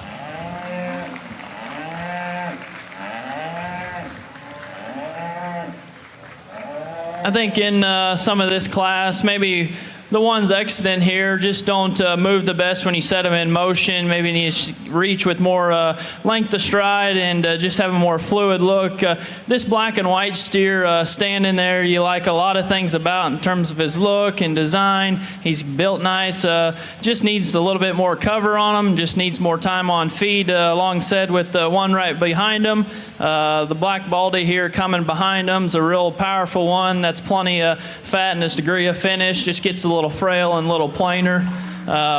The gold steer coming out, standing still. You like a lot of things in terms of his look. Length of body's good. He's got some muscle. Just needs to move better out of his front end. And then 3 rounding out here just needs more just true shape and power, but you like their length of body and extension. Put your hands together.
Nice class of steers, and two steers that sort their way to the top of this class on the basis of composition. They're both muscular steers, very correct in their degree of finish, and they're the two steers that are really quite pleasing in terms of their side view profile. Now, certainly differences here. The steer that wins the class is not as big-footed, he's not as heavy-boned as the steer that comes in second place, but he is the more structurally correct steer of the pair. He's a lot truer and more flexible out of his front end when he reaches and strides. He plants that front foot a lot squarer in his forward motion. He's also more flexible behind, and he just has a better foot underneath him than the steer that's in second place. You combine that with one that still balances up really nice in terms of length of body, length of front end, depth through the center of his body, correctness of hip and hind leg. He's the one that puts together that carcass merit and body and doability with structural correctness to win the class. This steer in second is the bigger footed, heavier bone steer. He might have a little more shape when you get right in behind his shoulder and study him in terms of his top shape and his loin shape, just not quite as good in his structural correctness. You can see the steer's not as true and square in his toes, either front or rear.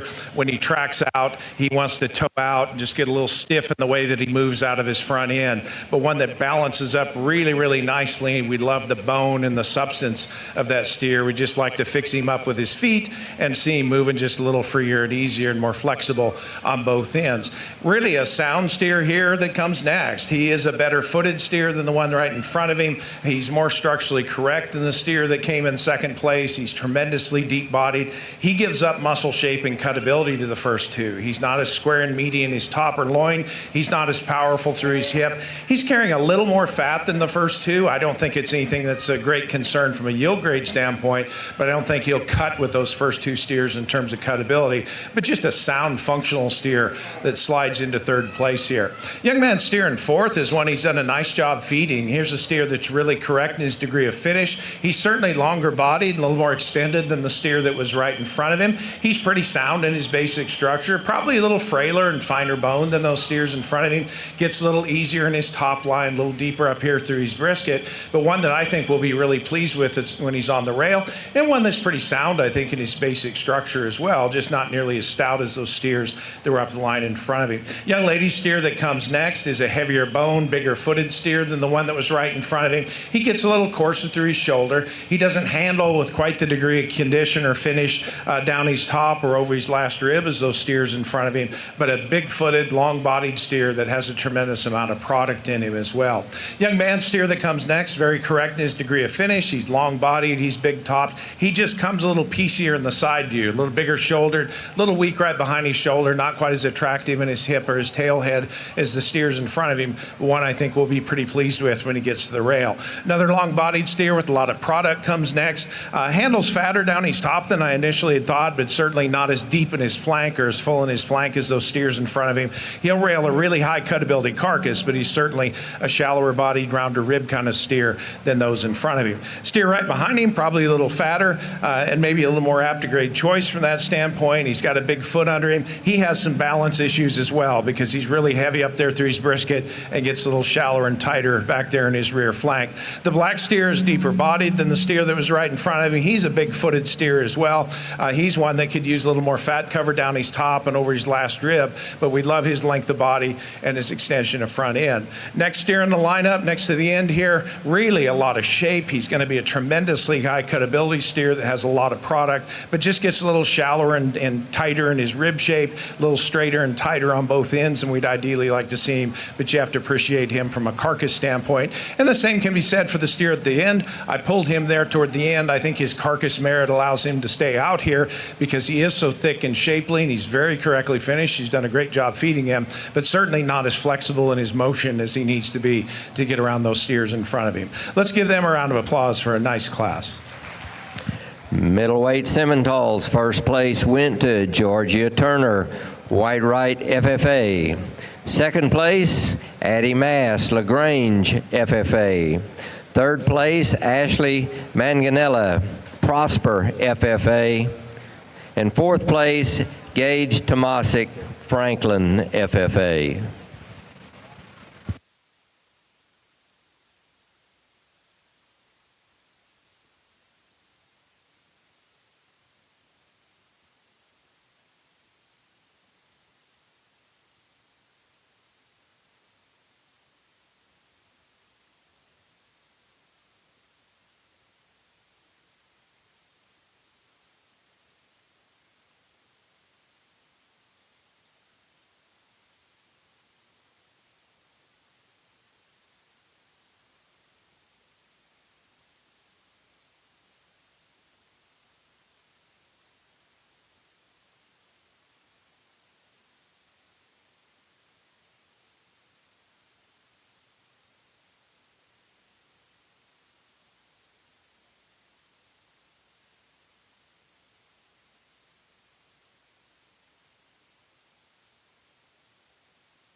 We're now having the heavyweight Simmental class enter the show ring.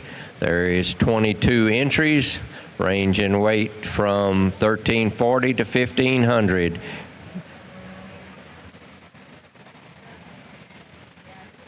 And again, we'll be placing 4.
Got a loose steer. Don't run after him. Let him go to the trap.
All right, as these kids start making the lap around, let's give them a round of applause. They're doing a great job. For us, it's just probably some of the little things, again, sounds like a broken record, but in terms of just their structure and build, and some of them might not have the extra look, quality, and actually, there's quite a few of these steers, so I buy cattle for national beef, and I'd take 100 of them in the feed yard, but they just don't have the extra look and quality, but you like their muscle shape, their power, there's muscular kind of cattle that got the right degree of finish. The couple here coming out maybe just need to be better in terms of their angle, their shoulder, front end structure, better in their hocks. This one here maybe just it looks a little lame, needs to be looser and set into motion. The young boy's steer here you like in terms of power, muscle, real just ripped up kind of a calf. He gets a little plain about his head and neck, and just loosen him up in his joint work. He's a little coarser in his joints. Here's some down low, I guess still coming, like their length of body, extra extension's good, just needs to be powered up, but a really, really good class. Kids are hanging in there, so give them a round of applause.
Really a nice pair of steers here. My apologies to these two young people. I think I need a little bit of nourishment here for lunch, but this steer in the front is the one that Shiloh and I agreed all along when he hit the ring. He was the one to win it. He's a steer that's really good on his feet, super sound, and that's really where he excels. The steer in second is from his foot and his structure. In terms of foot size, softness of movement, reach of stride, particularly on his hind legs, he's a really well-balanced steer with a nice big top shape in him. Finishes really well when you get your hands on him. I think he's going to be really good on the rail, and he's the one that in terms of skeleton and side view profile needs to win the class. The steer in second's a nice steer as well. Like his depth of body, he's got a nice shape up in his top as well. He's pretty correct in his degree of finish. He's just not quite as flexible and sound as the class winner. He's a little straighter and tighter behind, a little tighter in his foot when it hits the ground, a little more brisket in him from the side view, but that's a really nice steer there in second place as well. Steer in third, here's a lesson in never give up. He was a late pull off the rail over there, and as we got him out here and really studied him relative to the other steers, his combination of soundness and muscularity and cutability allowed him to work up here into third position. Now, he's not as deep in his flank as the class winners. He's not quite as attractive in the side view profile back through his hip, but he's a sound, long-strided kind of a steer with a tremendous amount of shape, and he's pretty correct in his degree of finish as well, and that's really where he gets around the steer that's in fourth. The steer in third is fatter than that fourth place steer. Fourth place steer, you could argue, is nicer from the side view profile. He's a little neater through his shoulder. He's a steer that out here in this lineup isn't quite as stout through the middle of his body. Even though he has some brisket and some flank in him, he can sure handle a little more fat on his rib and down his top, but a steer that's just pretty complete in his overall package, and he'll be quite a bit higher cutability than the steer that comes in fifth. This fifth place steer is a big-bodied, big-middled kind of a steer. He's a calf, though, that gives up some side view profile. He's a little thicker in his neck, a little deeper through his shoulder. He's carrying more fat than those steers up the line, and I appreciate the fact that he's probably more apt to grade choice, but by the same token, he's going to give up quite a bit of cutability to those steers up in front of him. He's not as heavy boned as those steers in front, but a steer that's fed really, really well for that young lady. Tremendously long-bodied steer that comes next, one that's very smooth in his makeup. He's really good down his top line. He's long in his stride and flexible in his makeup. Just gets a little shallower and tighter in his rib cage, a little bit shallower in his flank, and probably not quite as much true pop and shape as you get down his top and look over his loin as the steers in front of you. But that's a really long-bodied, sound-made kind of a steer. Excellent carcass steer from a cutability standpoint comes next, another late pull. Tremendous shape down his top and through his hip. He gets a little finer bone. He's a little stiffer in his hind leg, a little extra set to his hind leg, and he could use a little bit more fat cover on him as well, but you have to appreciate the product that he has in him. And then the steer that concludes the class, I think, is one that's going to be really nice on the rail. I pulled him off of the rail because he's a steer that handles exceptionally well. Great big top and loin, really correct in his degree of finish. We get him out here in comparison to these other steers. He's a little straighter and twisted out up front, gets a little shallower and rounder in his rib cage, but boy, he's going to rail some product and have a good chance of reaching the choice grade as well. Let's give them a round of applause for a really nice class. In the heavyweight class of Simmental, first place went to Brindley Boston, Ellis County 4-H. Second place, Lincoln Graham, Lynn County 4-H. Third place, Royce Martinez, LaPorte FFA. And fourth place, Maley Woodworth, Lockhart FFA. We'll now move to our championship drive of the Simmental division. Out of Class 1, first place went to Jaden Woodley of Tahoka FFA. First place out of Class 2, Georgia Turner, Whitewright FFA. And first place, Class 3, Lincoln Graham, Lynn County 4-H. Out of Class 1, second place went to Hudson Kokenorf of Wise County 4-H. Second place, Class 2, Addie Mass, LaGrange FFA. And second place, Brindley Boston, Ellis County 4-H.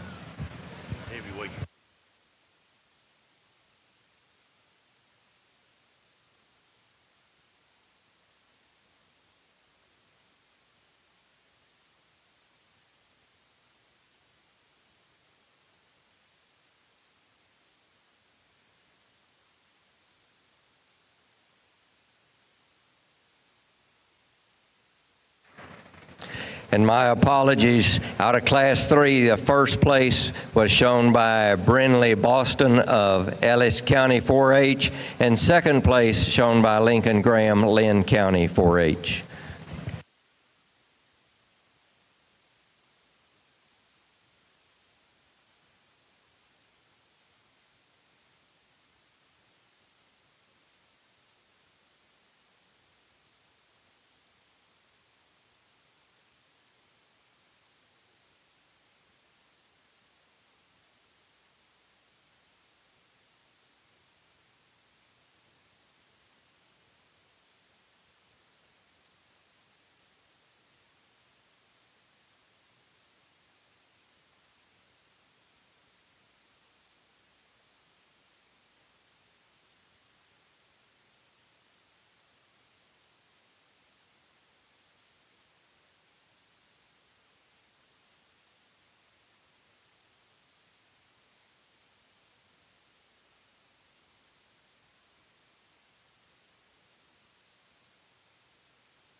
Really a nice lineup out here in our Simmental division, and pleased really with all 6 of these steers. The three that we have up here as our class winners. In their particular classes, we thought basically they were the sounder, better structured steers, and that's why they sorted up to the top. This lightweight steer is one that we really like in terms of his side view profile.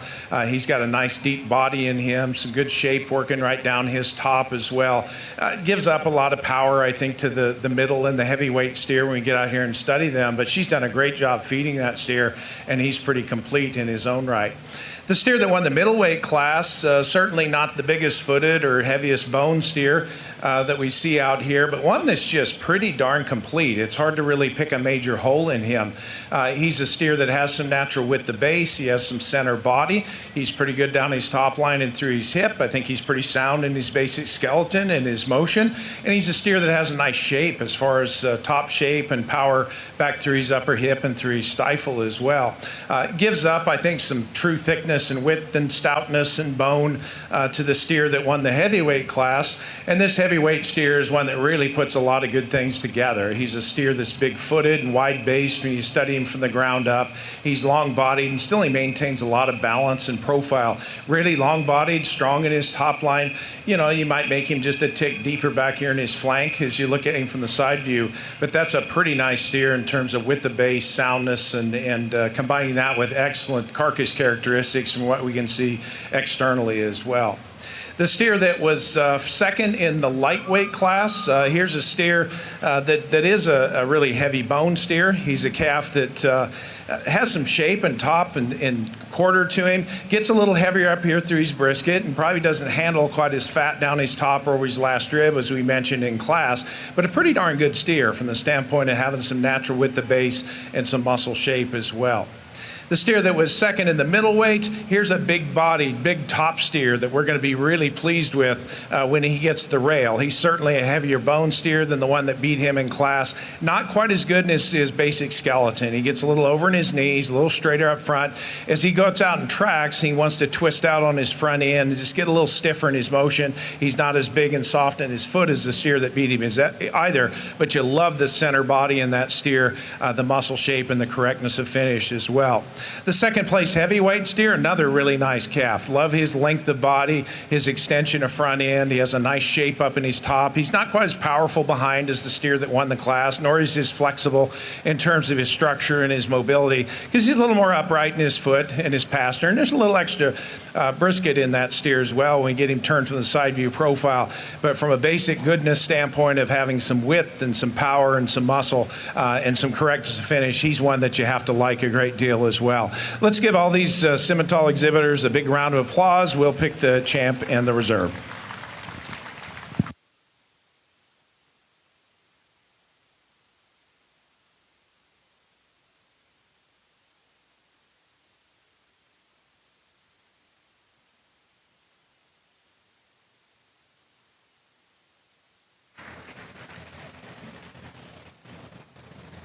And the champion Simmental steer of 2024 is Brindley Boston, Ellis County 4-H.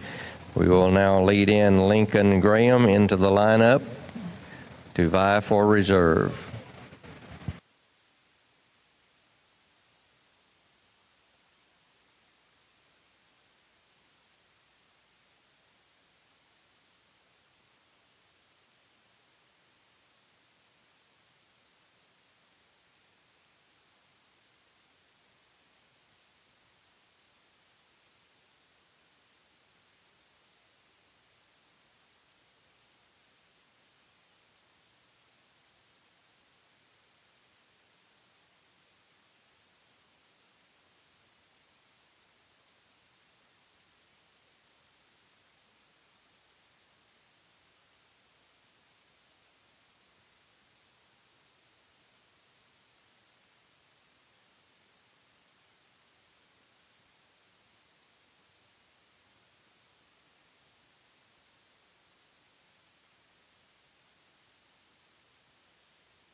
And reserve breed champion shown by Lincoln Graham, Lynn County 4-H.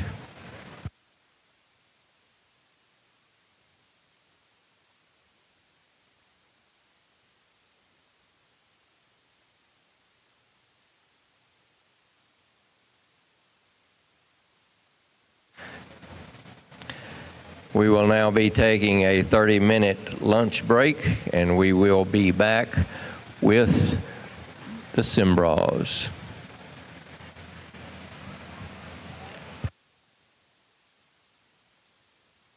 And steer exhibitors in the barn, if you would be bringing forward your Class 1 Cimbras, lightweight Cimbras, you need to be bringing them up toward the staging area for classification, please.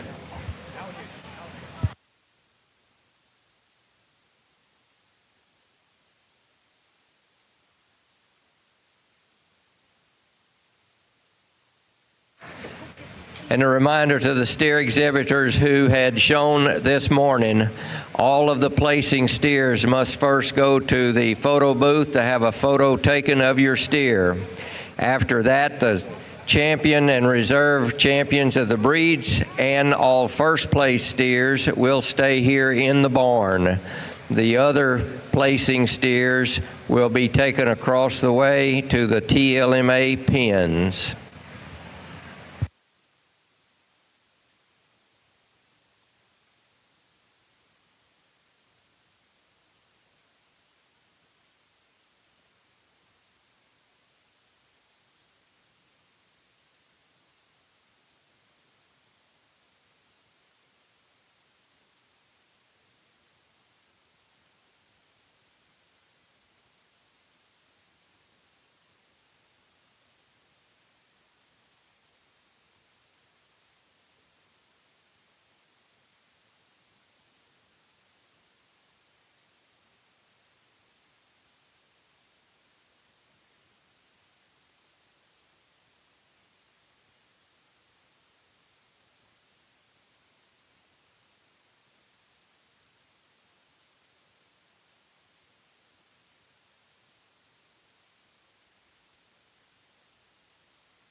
Attention in the cattle barn. You need to be bringing your lightweight Cimbra steers to classifying. Lightweight Cimbras to classifying.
Attention steer exhibitors, this is last call for lightweight Cimbras, Class 16. We are looking for steers 133366 and steer 142237.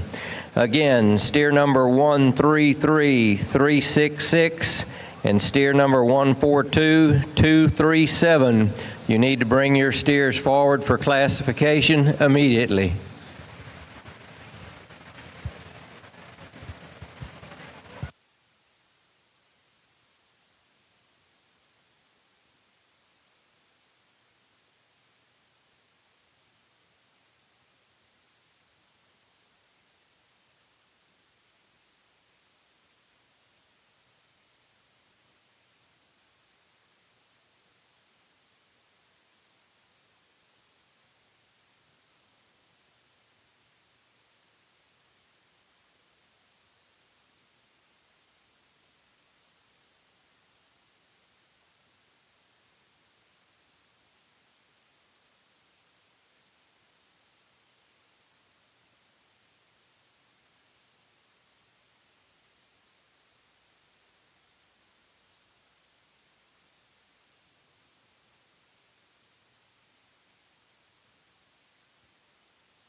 Attention in the barn, Class 17, middleweight class of Cimbras. You can be moving to classification, please. Class 17, middleweight Cimbras, be moving to classification, please.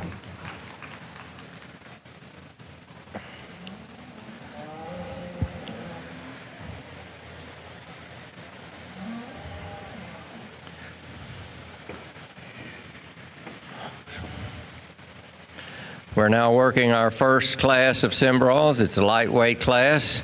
This class ranges in weight from 1,000 and 1,187 pounds. Excuse me, the class ranges from 1,000 pounds to 1,187.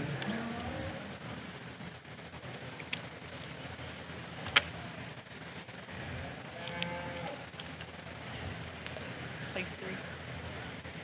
And we will be placing 3.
Well, a good way to get started here after lunch in the Cimbras, and I think some of the ones that we pulled probably just got more sheer muscle shape, right kind of market animal shape to them, and some of these first 3 or 4 actually coming. They're just practical kind of steers. You like their body type. They're easy feeding kind of cattle that maybe just don't have the extra looks in terms of just balance and from the side, but you like their body shape and depth and just their feedability.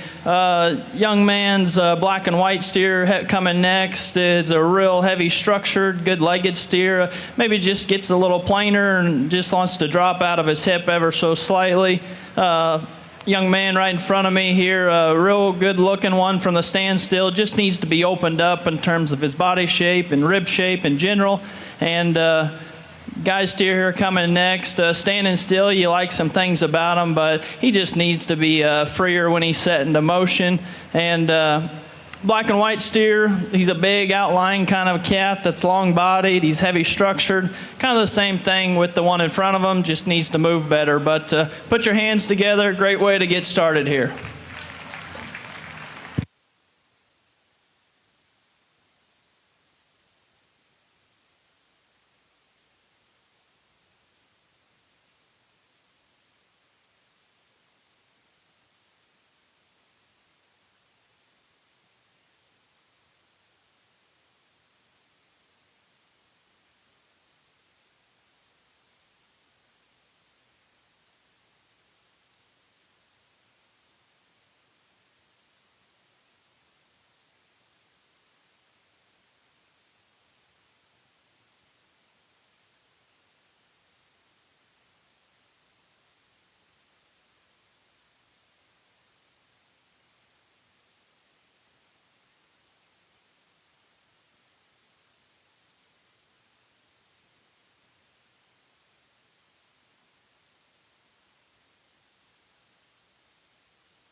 Attention in the barn. Heavyweight Cimbras be moving to classification. Again, heavyweight Cimbras, you can be moving to classification, please.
We have had a key brought up here to the announcer stand, so if you lost a key, looks like it may go to a show box or something of the sort.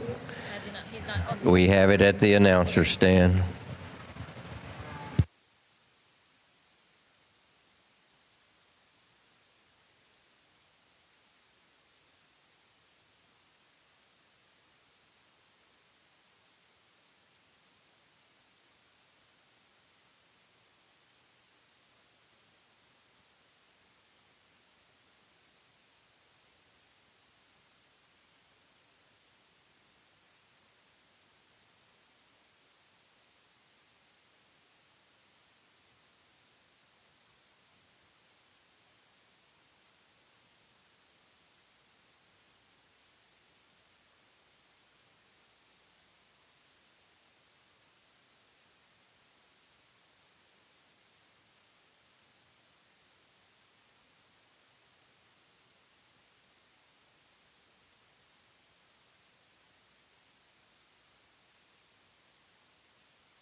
Really an excellent lightweight Simbra class, and a couple of nice steers that sort up, and one that we felt sorted to the top pretty easily here to win this class. Here's a long-bodied, well-balanced steer that has a tremendous amount of rib cage and body in him. You love his muscle shape. He's correctly finished. Really big-footed in front, has a lot of cushion and angulation as you study him through his shoulder and his knee and his front pastern. Sets down a little harder on his rear pastern than I'd like to see, but he's flexing his hock, he's reaching, and he's striding. I think a really nice one here to lead the class off with. I love the shape and the cutability of this steer in second. Big square top, real square hip in him, lots of shape right through his stifle. Just a little tighter in his overall skeleton than the class winner. A little more upright in his shoulder and his knee, not quite as much cushion up there through his front foot, but a tremendously deep-bodied steer with a lot of spring right through the center of his body and excellent muscle shape. Just not quite as loose in his overall skeleton as the steer that wins it. Third and fourth, pretty close here. This third steer gives up weight, obviously. It's especially the first two steers, and some weight to the fourth steer as well. Here's one that's just pretty complete. He's sound and easy in the way he goes. He's long-bodied. I think he's going to have a really nice carcass. He's exceptionally well finished compared to the steer in fourth. He lays in smoother in his shoulder. He's more flexible in his hock. Even though he's a little shallow-heeled and a little long-toed behind, he gets out and moves freer and easy on both ends, lays in flatter at his shoulder. And I think he's going to be pretty nice when he gets the rail, such that his functionality allows him to beat the steer that's in fourth. The fourth place steers, the higher cutability, square tops, longer bodied steer of the pair. He has a weight advantage. He's just a little too straight, particularly behind. If you study him through his hock and his rear foot and pastern, he's more upright. He just doesn't get out and travel as freely as those top end steers. But there's a steer I really like for his rib shape and his body and the natural thickness he has down his top as well. The black steer hangs in there pretty tight. I don't think he's quite as stout as the steer in front of him. There's not quite the squareness of rib shape and loin in him that we see in the steers in front of him. But he's a steer that I really like in terms of his rib cage and his body. He's a steer that's pretty functional in his overall design. I think he just gives up some product and some squareness and some shape to those steers in front of him, but a pretty nice one there as well. Young Lady's steer is one of the later ones that we pulled, but I think just on functionality, we felt he needed to slide in here. He's a deep-bodied steer. He's pretty sound in his basic skeleton. He gets out and moves. He doesn't have the squareness and meatiness nor the width right through the center of his body cavity as those steers in front of him, but just a real deep-bodied, functional, easy-feeding kind of a steer. The calf that comes next, certainly longer-bodied, more extended than the one in front of him. There's more expression of muscle in him. He gets a little shallower and tighter in his rib cage, could probably use a little bit more fat cover and a little bit more time on feed relative to those steers in front of him, but we love his length of body and the fact that he gets out and strides pretty well on both ends as well. Brindle steer that comes next, he has some shape up in his top, but he's just a little shallower and rounder in his rib cage, doesn't have quite the depth, gets a little low fronted, not quite as attractive in his balance from that standpoint, but he does have a nice shape up in his top, and the young man's done a nice job feeding him because he is a little fatter than the black steer that was right in front of him. The dark brindle steer that comes next, another one that has some center body to him and some rib cage to him. He's got a big foot underneath him. He gets a little straight on both ends, and I don't think he's quite as powerful when you get in behind him in terms of his natural width and his shape, but another good doing kind of a steer. Looks like he's fed extremely well. And then a steer to close out the class here, one I think we're going to be pretty pleased with when he gets the rail because he has some shape and some correctness of finish. Looks like he's fed pretty well. Just gets a little straight on both ends and just not quite as mobile in the way he moves about the ring as those steers in front. Please give them a round of applause for a really nice lightweight class. And in the lightweight class of Simbras, first place went to Sadie Schimmelfinning, Atascosa County 4-H. Second place to Macy Jackson, Tom Green County 4-H. And third to Kaysen Brooks, Midland County 4-H.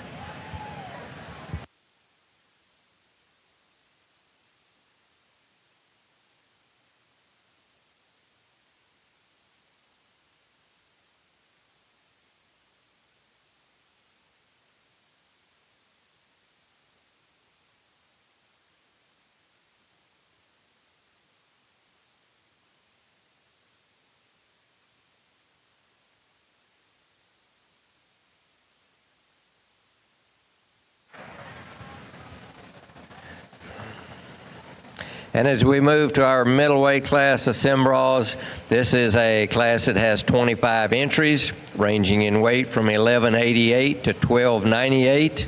And again, we'll be placing 3.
Steer exhibitors, Simbraw, Class 18. We are looking for steer number 140455. We need it steer to classification.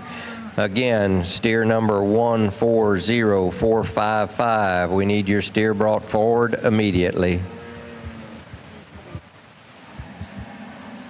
Well, here in the middle weight of the Simbraws, let's give it to these kids. They keep coming in and giving it all they can and showing them off.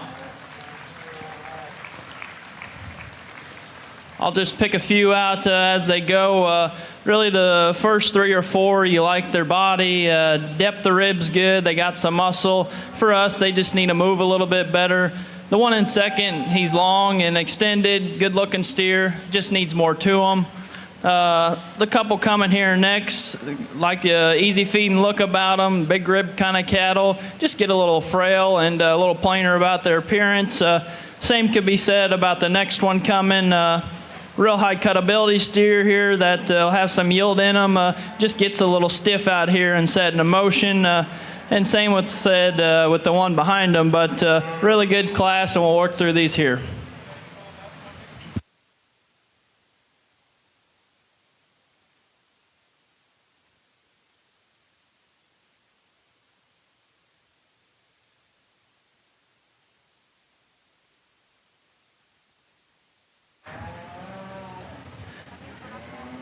And once again, our judges here for the year for 2024, we have Mr. Joel Cowley of Calgary, Alberta, Canada, joining us. And his assistant is Shiloh Shockey of Garden City, Kansas.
Steer exhibitors, if we could have Ellie Besner come to the announcer stand, please. Ellie Besner, we have something for you here.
Nice pair of steers to tie to in this class, and Shiloh and I think this is very close. You could go either way on this pair, but we decided to use the black and white steer.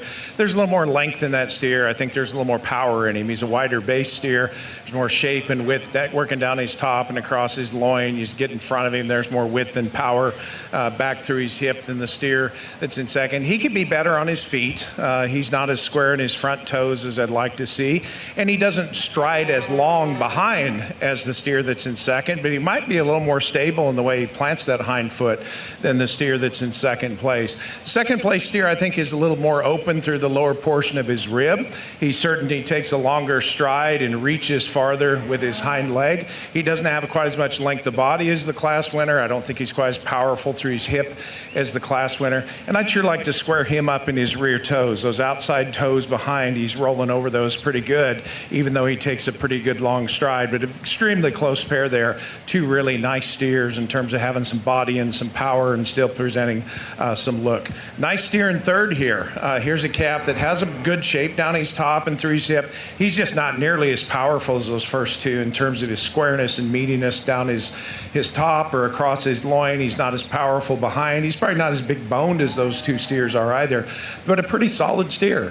One that really puts a lot of good things together, just kind of gets out horsed by those top two in this particular class. We like the fourth steer's soundness and his structural correctness. He's better footed clearly than either of the top two steers. He's got a great slope to his shoulder. There's cushion through his front end. There's some depth of body. He just gives up a lot of squareness and muscle shape to those first three steers. You get right in behind his shoulder. He gets a little narrower and flatter across his rib and across his loin. He's a steer that narrows up behind, but we really appreciate the functionality and the soundness and the depth of body of that particular steer. No doubt more muscle in the next steer. Huge top. Lots of shape at his hip and through his stifle. Little finer bone, tighter made kind of a steer that shortens and steepens up at his hip and gets pretty tight on his hind leg when he gets out and travels, but a ton of muscle shape and a ton of thickness in him. Certainly a more flexible steer comes next, one that is bigger boned and bigger footed and longer strided. Out here in this view, he gives up some rib cage. He's a little flatter and shallower, I think, in his rib cage.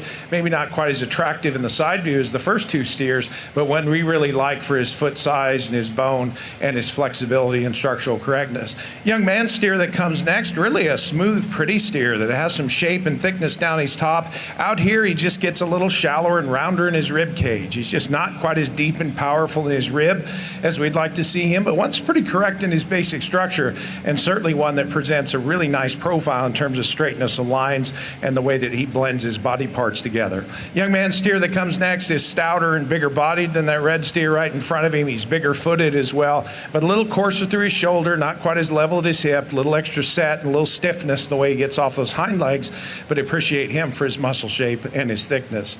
Kind of a soft-footed old steer that comes next, one that I pulled a little bit later. I like him up through his front end. He has some width of chest and he's sound up through his front end. Comes a little more piecey, gets a little easier behind his shoulder, not quite as correct back through his hip, and can probably use more stoutness and power as we look at those steers way up toward the front of the line.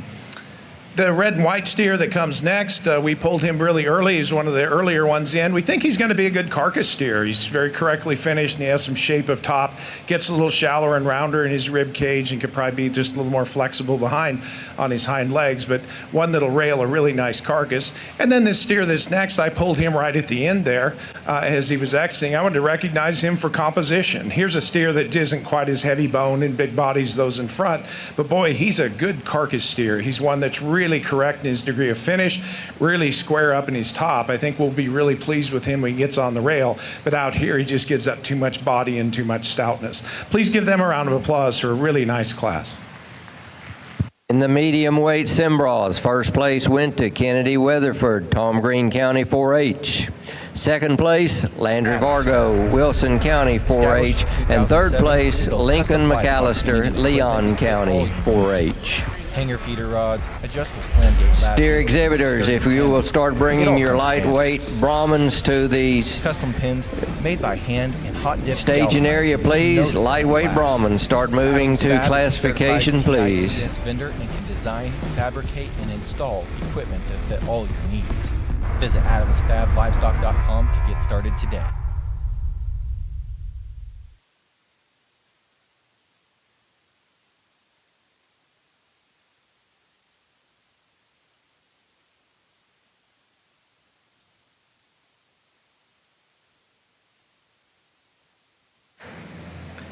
And with our final class of Cimbras entering the show ring, this is the heavyweights. There's 22 entries in this class, ranging weight from 1299 to 1,500 pounds, and once again, placing 3.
Steer exhibitors in the barn, we need lightweight Brahmans moving to classification, please. Again, lightweight Brahmans, that is class 21. You need to be moving to the staging area for classification, please.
Steer exhibitors, if you have tack that is going to be left here for the second wave, as soon as this show is over this afternoon, we will move it here to the area behind the announcer stand. Again, no tack will be left against the walls. All tack left for phase 2 should be brought to the area behind the announcer stand.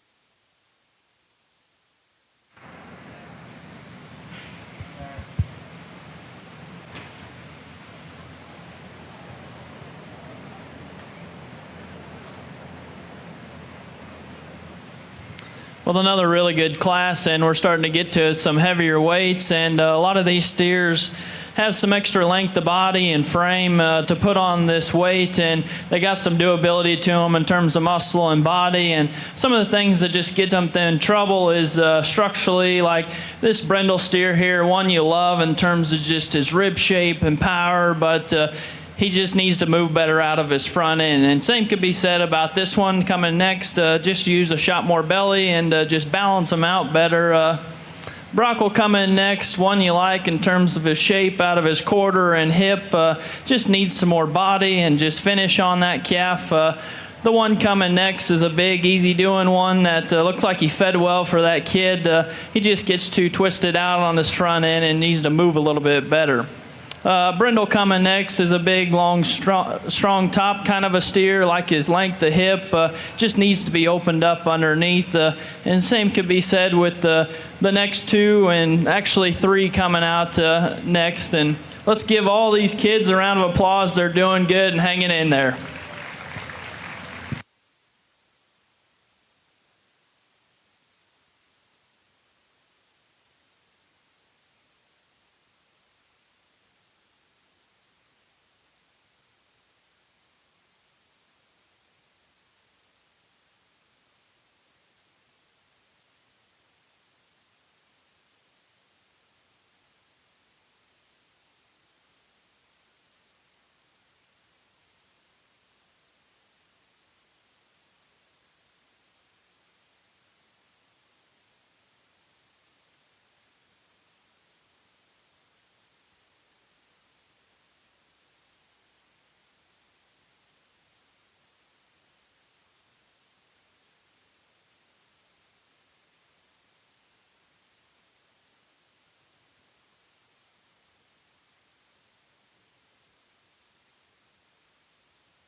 Attention in the barn, lightweight Brahmins. We are looking for one steer. Steer number 138994. Again, Brahmin steer number 138994. We need you to come forward with your steer to classification, please.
Really a powerful individual to lead this class off with a tremendously wide base steer with a lot of shape down his top and through his hip and through his stifle. He's deep and open in his rib cage. In the side view profile, he gives up some length and some extension to the steer that's in second place and just a little rougher there perhaps to the point of his shoulder we'd like to see. But I think just in terms of width and stoutness and correctness of finish, he's the steer that needs to win the class. The steer in second, no doubt a longer bodied steer than the class winner. He's one that gets out and moves pretty good out of his front end. He's got a little straighter, I think, back there through his hock. You can see it. He's standing right there and gets a little weak in the middle of his back, as does the first place steer. But I don't think quite as much width and power in this particular steer as the one up front, but two really powerful steers to start with. The steer in third really needs to be commended for his composition. Here's a steer that's just chock full of muscle and really correctly finished. She's done a great job feeding that steer to a desirable endpoint, and he really has a big square top. I'm not sure I'd bet against him in a carcass competition, but when you compare him to the first two steers, he's a smaller footed, finer bone steer, just isn't quite as stout in his overall makeup or his rib cage as those first two, but I really like that steer, as does Shiloh, in terms of his shape and his correctness of finish. The black steer that comes next, certainly a bigger frame steer than the steer that was right in front of him, but not quite as much muscle shape and power in him. He's not as thick and square behind his shoulder or back through his hip as those steers in front. Gets a little rounder back here through his hip, but a long-bodied steer that gets out and strides really, really easily about the ring, and we really like that about him.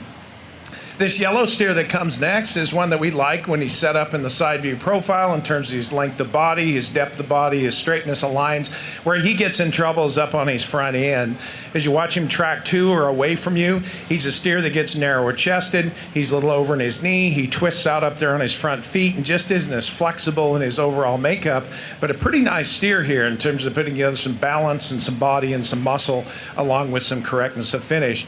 Two steers to conclude the class that we like compositionally. Both of these steers have big square tops and loins in them. They're both very correct as far as their degree of finish. Steers that aren't as good, I don't think, in their structure. The steer up front here, a little straighter up through his front end and hock, a little rougher through his shoulder, but one that's going to be really good on the rail. And then the steer that concludes the class, I think compositionally he's really nice and he'll have a great carcass. He just gets a little shallower and flatter in his rib cage, not quite as attractive in the way he's made it back through his loin or through his hip and hind leg. But again, one that's going to rail a really powerful carcass from a red muscle yield standpoint. Let's give them a round of applause for a nice heavyweight class. In the heavyweight class of Simbrall, first place went to Sutton May, Lynn County 4-H. Second place, Robert Gore, Cisco FFA. And third place, Aubrey Blizzard, Howard County 4-H.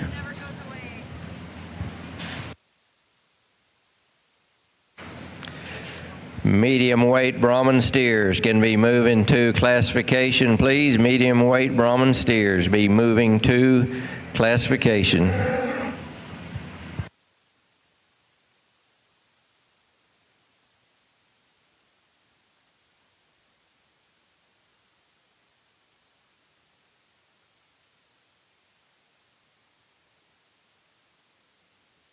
And in our championship drive, out of Class 1, first place went to Sadie Schummelfemer of Atascosa County 4-H. Out of Class 2, first place went to Kennedy Weatherford, Tom Green County 4-H. And first place in our final class here was Sutton May of Lynn County 4-H. Out of Class 1, second place went to Marcy Jackson of Tom Green County 4-H. Second place out of Class 2, Landry Vargo of Wilson County 4-H.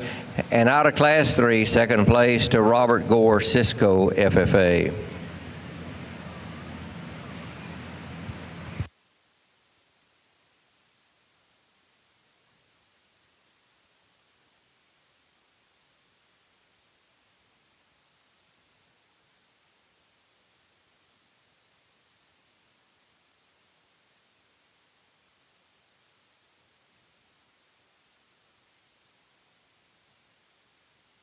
Once again, middleweight Brahmins can be moving to classification, please. Middleweight Brahmins be moving to classification, please. I will be Class 22.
As with all of our championship lineups, Shiloh and I really appreciate these 6 cattle that we have out here.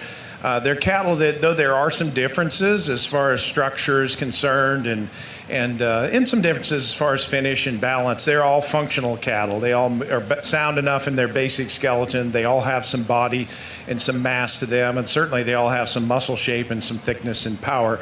We really like the lightweight steer. He's one that we really like up through his front end. There's some length of front end, some slope of shoulder, a lot of cushion through his front end. Love the center body in this steer, the shape he has down his top.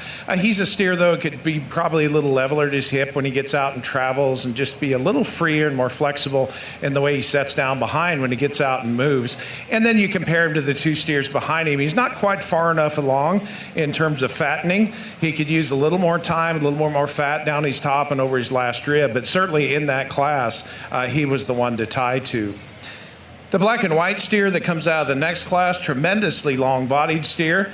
He's big boned. He's got a lot of length and a lot of extension up through his front end. He's a steer with a nice shape to his top and to his loin. I guess to change him up, we'd square him up in his foot, particularly behind. He wants to get a little shorter and roll over that outside toe on his hind leg a little bit. It's not that he's not flexing his hock, because he is, but he doesn't plant that hind foot quite as squarely and confidently as we'd like to see him. And then you compare him to the heavyweight steer behind. I think he gives up some center body and some mass to that heavyweight steer.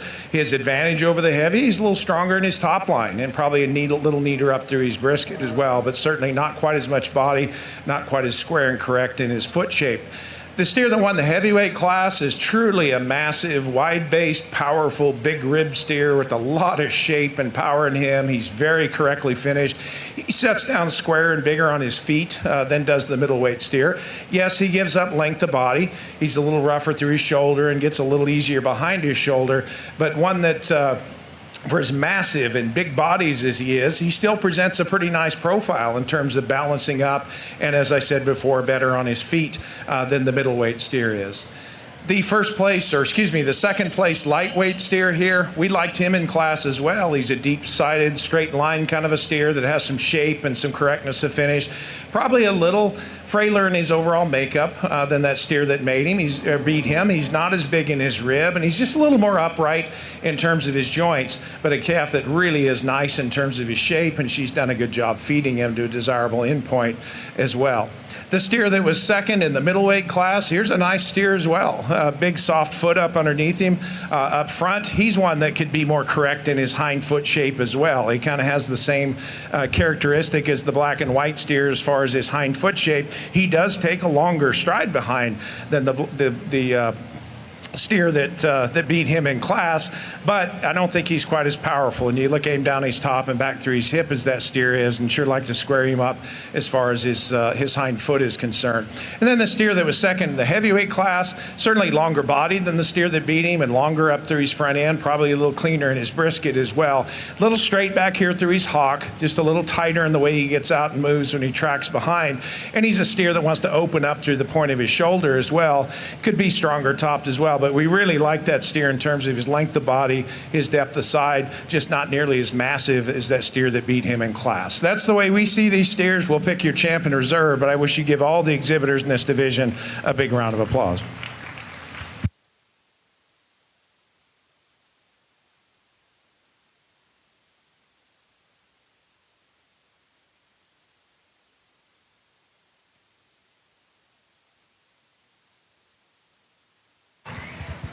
And the champion Cimbra steer shown by Sutton May, Lynn County 4-H. We will lead steer shown by Robert Gore into the lineup to vie for reserve.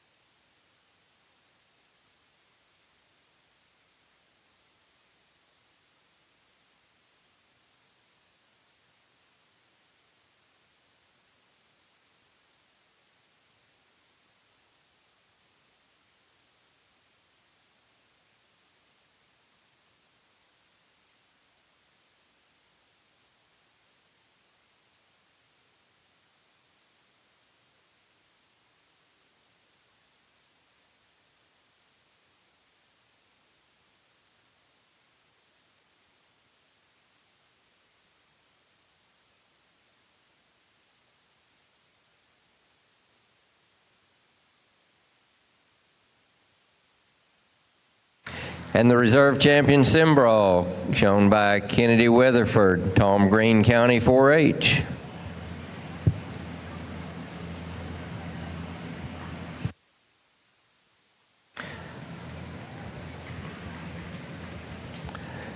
Steer exhibitors in the barn, we need the medium weight Brahmins moving to classification, please. Medium weight Brahmins moving to classification, please.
And as our first class of Brahman steers enter the show ring, this is the lightweight class.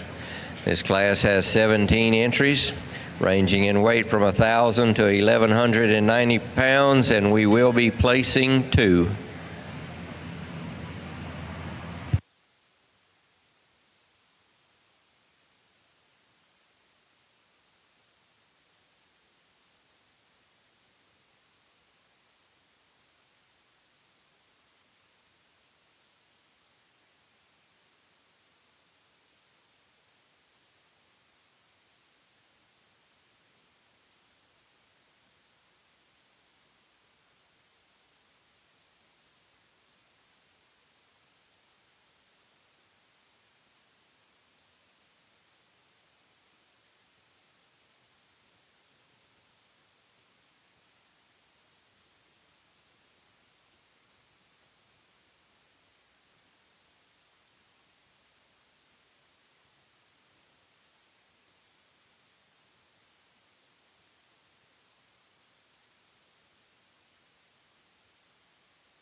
let's show these kids your appreciation. They're doing a great job.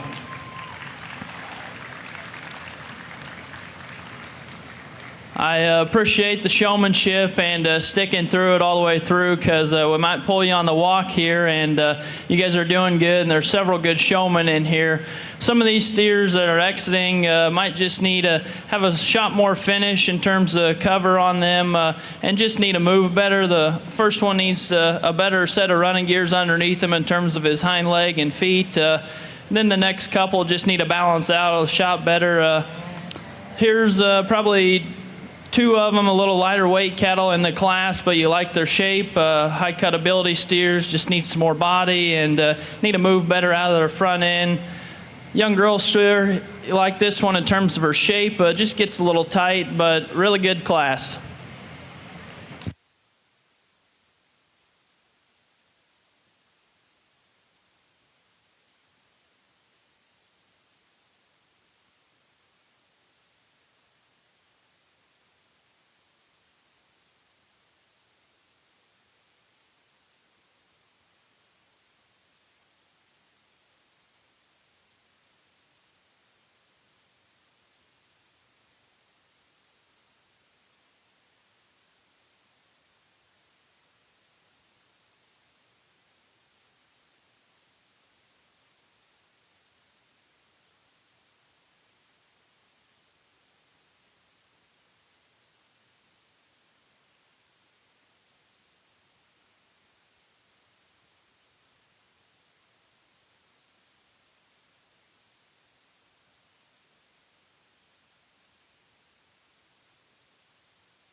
Steer exhibitors, any exhibitor that was classed out today and classed into the Wave 2 group, stay tuned, because a little later this afternoon we'll give you instructions about restalling your steer.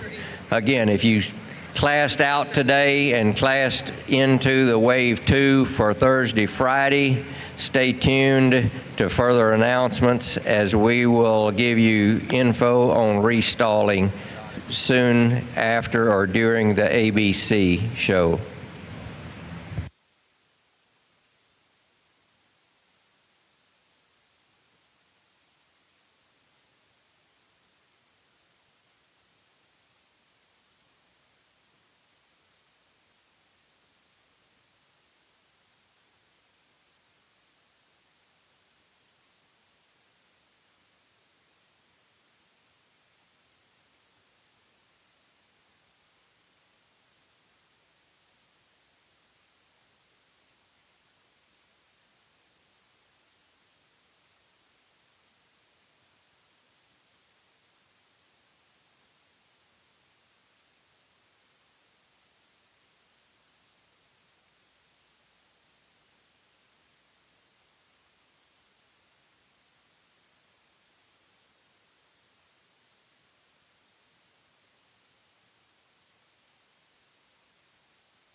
Steer exhibitors, if you will, bring your heavyweight Brahman steers toward classification.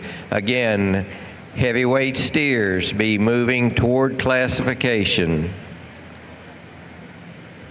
That will be Class 23.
I think two steers that sort their way to the top of the class, and Shiloh and I both agreed that this steer in first needs to win the class just based on his basic structure and his balance. He's a steer that gives up some depth of rib to the steer that's in second. He's not as long-bodied and big-boned as the steer in second, but he holds himself together so much better in terms of his side view profile.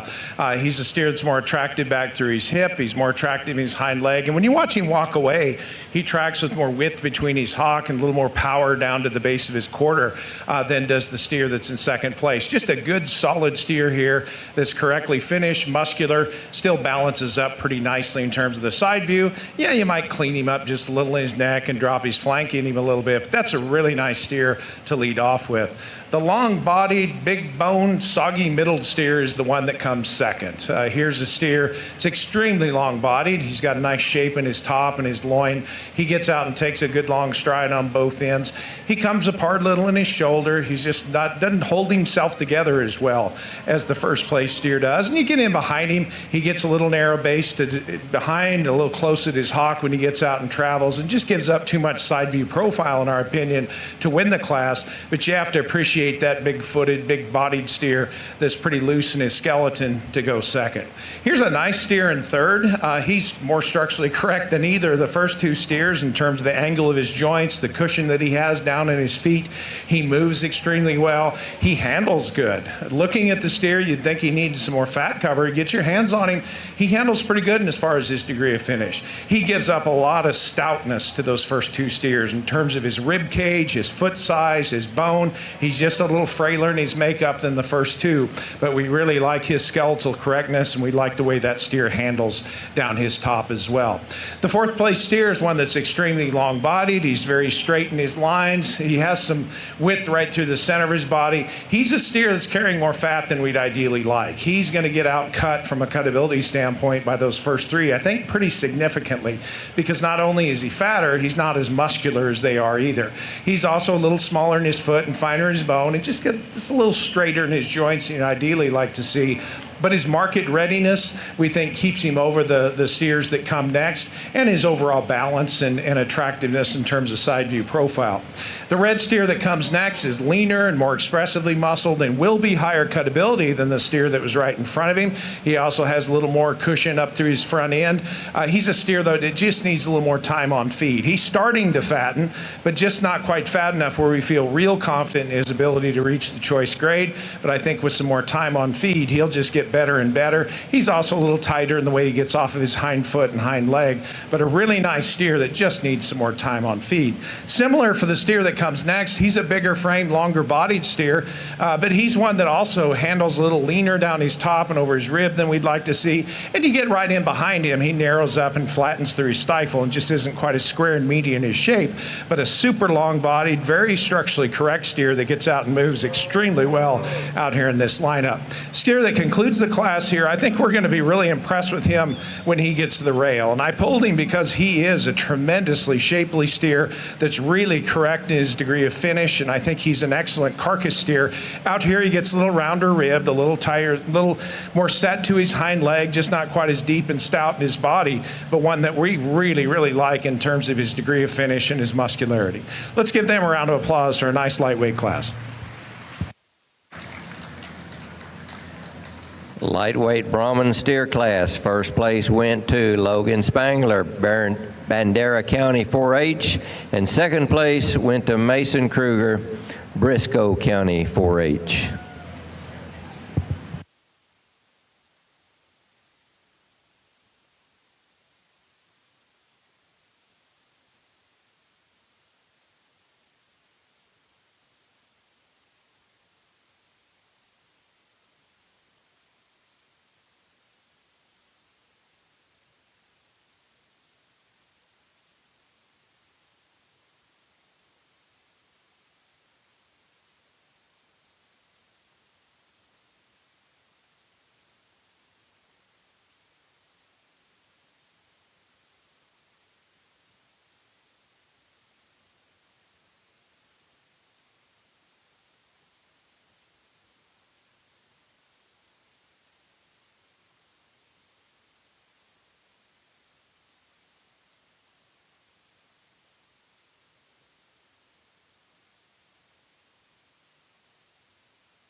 Moving to our medium weight class of Brahman steers, this class will now have 16 entries, ranging in weight from 1191 to 1299, and again placing 2.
A reminder to steer exhibitors, all branded steers must go to the photo booth to have a photo made first.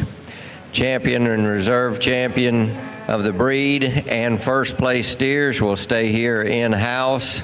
All other branded steers must go across the way to the TLMA pens.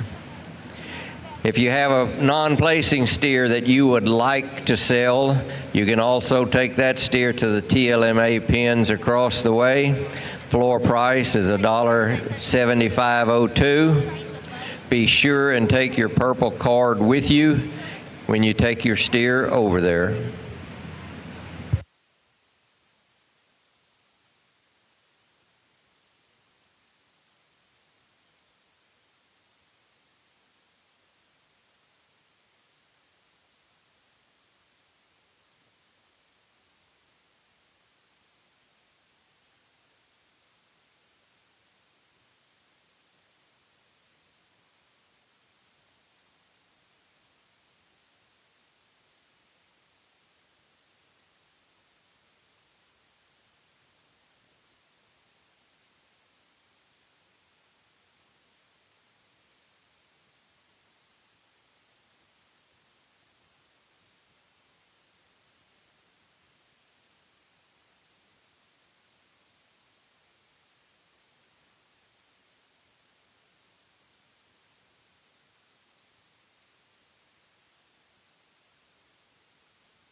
Attention steer exhibitors out of class 23, that will be the heavyweight Brahmans. We are needing steer number 133261.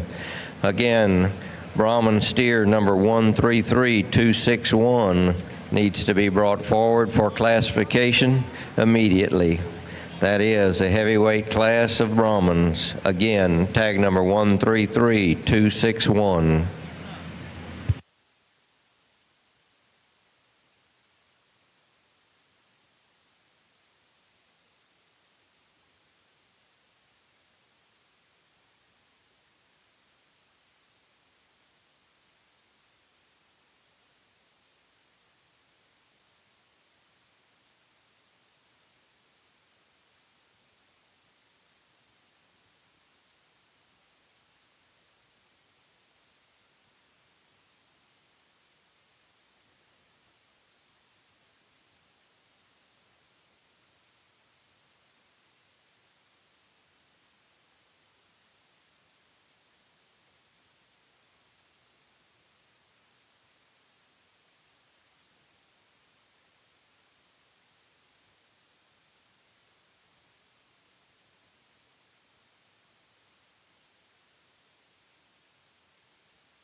Well, as these kids circle around, they're doing a great job sticking with them because we know that the Brahmins kind of have a brain of their own, so they're sticking with them, having a good time. And I'll just describe some of these cattle as they come around. The first steer here coming out just gets a little bit plainer. His length of body's good.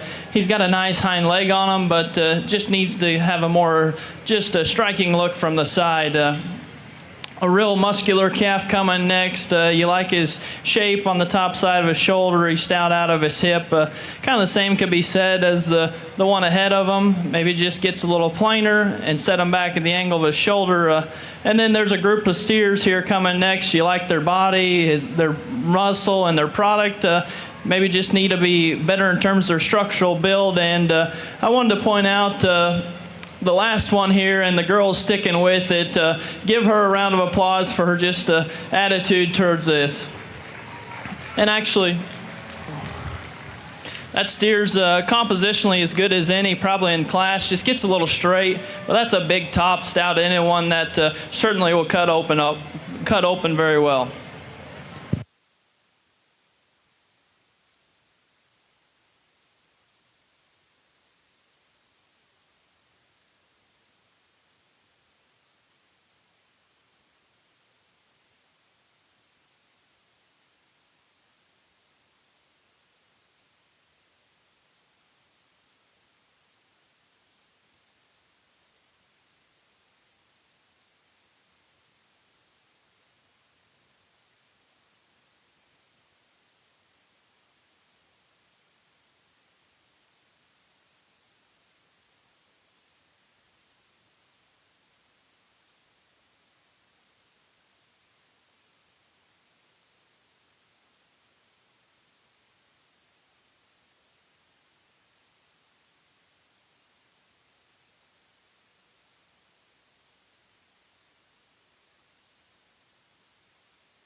Another really nice class of Brahman steers here for our middleweights, and two steers we felt sorted up toward the top, and then one that needed to win the class just based on the combination of correctness of finish, muscle shape, balance, and structural correctness.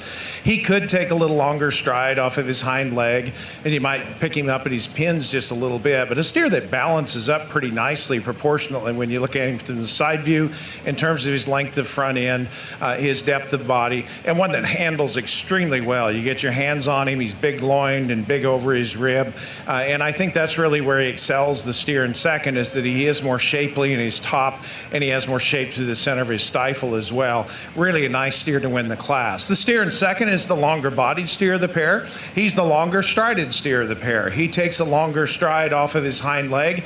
He's a steer that has a little more leather up through his chest, perhaps, a little more sheath on him. But where he really, I think, comes up short relative to the class winner, he's just not quite as shapely as that steer is. He isn't as square behind his shoulder or across his loin. He doesn't pop quite as much through his stifle, but a big-footed, long-strided, long-bodied steer that we feel comfortably fits there in second place. Certainly the steer in third has more expression of muscle than the second place steer. He's square and meatier in his top, and he has more shape back here through his round as well. He's a steer that gets a little low fronted, a little deep through his front end. He wants to break behind his shoulder, and we'd sure like to see him square in his hind feet. If you look at his outside toes on his hind foot, he's really rolling over back there. He still moves pretty well, but we'd sure like to put a better foot under that steer, and we do think he gives up some side view profile and balance to the first two steers as well. Young man in fourth worked his way up through the class. He was the last one that I pulled, but as we continued to study him and relative to the other steers, we thought he was the best combination of those remaining four in terms of muscle and correctness of finish and structural correctness. He's not quite as correct in his hip and his hind leg as we'd like to see. He's not as shapely as those steers that were up in line in front of him, but he certainly is a deeper bodied, bigger rib steer than the calf that comes next, and one that's just pretty solid kind of a steer, but not quite stout enough to get around those in front of him. The yellow steer is pretty deceiving. He's not one we pulled at first because he's pretty shallow bodied. Didn't think he was probably fat enough, but when you put your hands on him, that steer is fat enough. He handles extremely good down his top and over his rib. He has some squareness up through his top, but he does get a little too shallow and round in his rib cage out here in this lineup, but you have to appreciate him for his length of body, his length of stride, and his correctness of finish. We just like to give him some more body. The next steer in the lineup is more muscular than the yellow steer. He's got a great big square top and loin in him. He's a steer that needs a little bit more fat cover. You handle him over his top and over his rib. He's just a little bit green and lean yet. He's not quite as full back in his flank. And then in the side view profile, he wants to hump up in his loin a little bit, get a little rounder back here through his hip. But we really like the shape of that steer, and that's why he got pulled initially. Just a real sound functional steer comes next. He's sound in his basic skeleton. He has some cushion to his joints. He's a steer that's deep-sided. He's pretty good in terms of his balance, in terms of strength of top and levelness of hip. He just gives up too much muscle shape out here to this class. Not quite as powerful on his top, not as thick and powerful when you get behind him, but just a good feeding, functional kind of steer to end up with. Let's give them a round of applause for a really nice middleweight class. Medium weight Brahmans, first place went to Allison Runnels, Hondo FFA, and second place to Brooke Wanyura, Columbus FFA.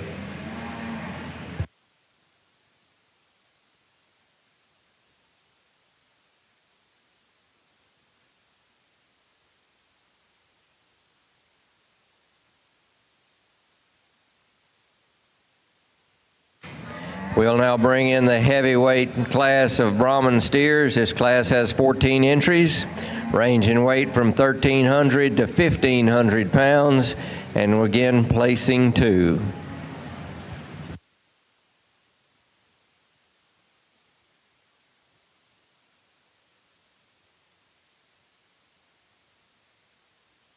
Steer exhibitors in the barn. Lightweight girt steers can be moved into classification. Again, class 26 lightweight girt steers. Start moving toward classification, please.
Well, we get into some heavier weights here, and certainly some cattle that have performed and done well for these exhibitors in terms of finish and cover. For us, it's just probably structurally or build that maybe sorts them or doesn't get the pull in here. This one gets a little bit plainer about its front, a little straight in its shoulder. Same with the one right in behind it. Maybe he's not as good in terms of his fore rib, and Brindle coming next. One that is incredibly in terms of just foot size and bone, just gets too downhill, and need to pick that one up and just have more presence about that one. And same could be said with this next one coming real long. And partner, you're doing a good job. Hang in there, because that's a big old steer for you, and you're doing a good job keeping its head up. And then probably 3 cattle here coming next that are heavyweight, long, extended kind, just gets a little plain.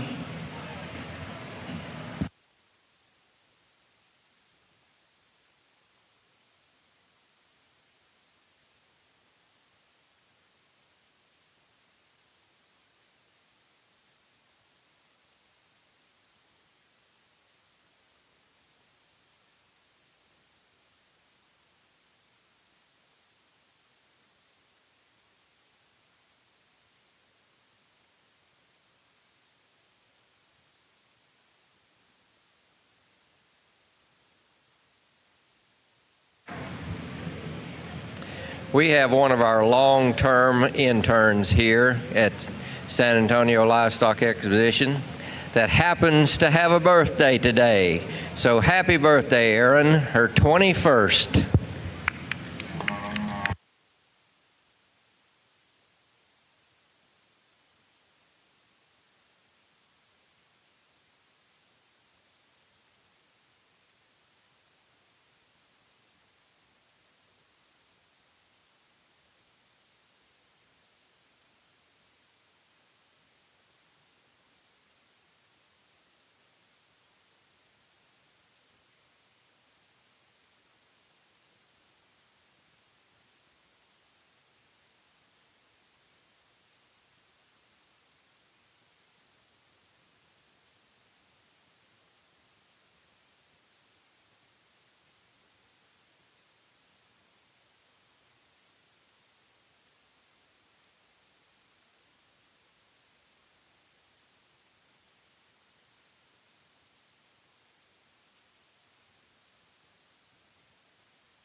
Attention in the barn, Class 26, lightweight Gertz. We're missing one steer. That is tag number 135497. Lightweight Gertz steer, number 135497. You need to bring the steer to classification immediately.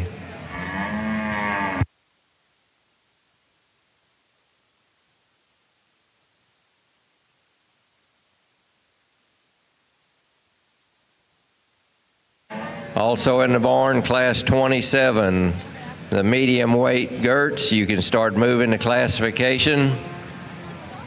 Medium weight Gertz, start moving toward classification. Here you go. Take care of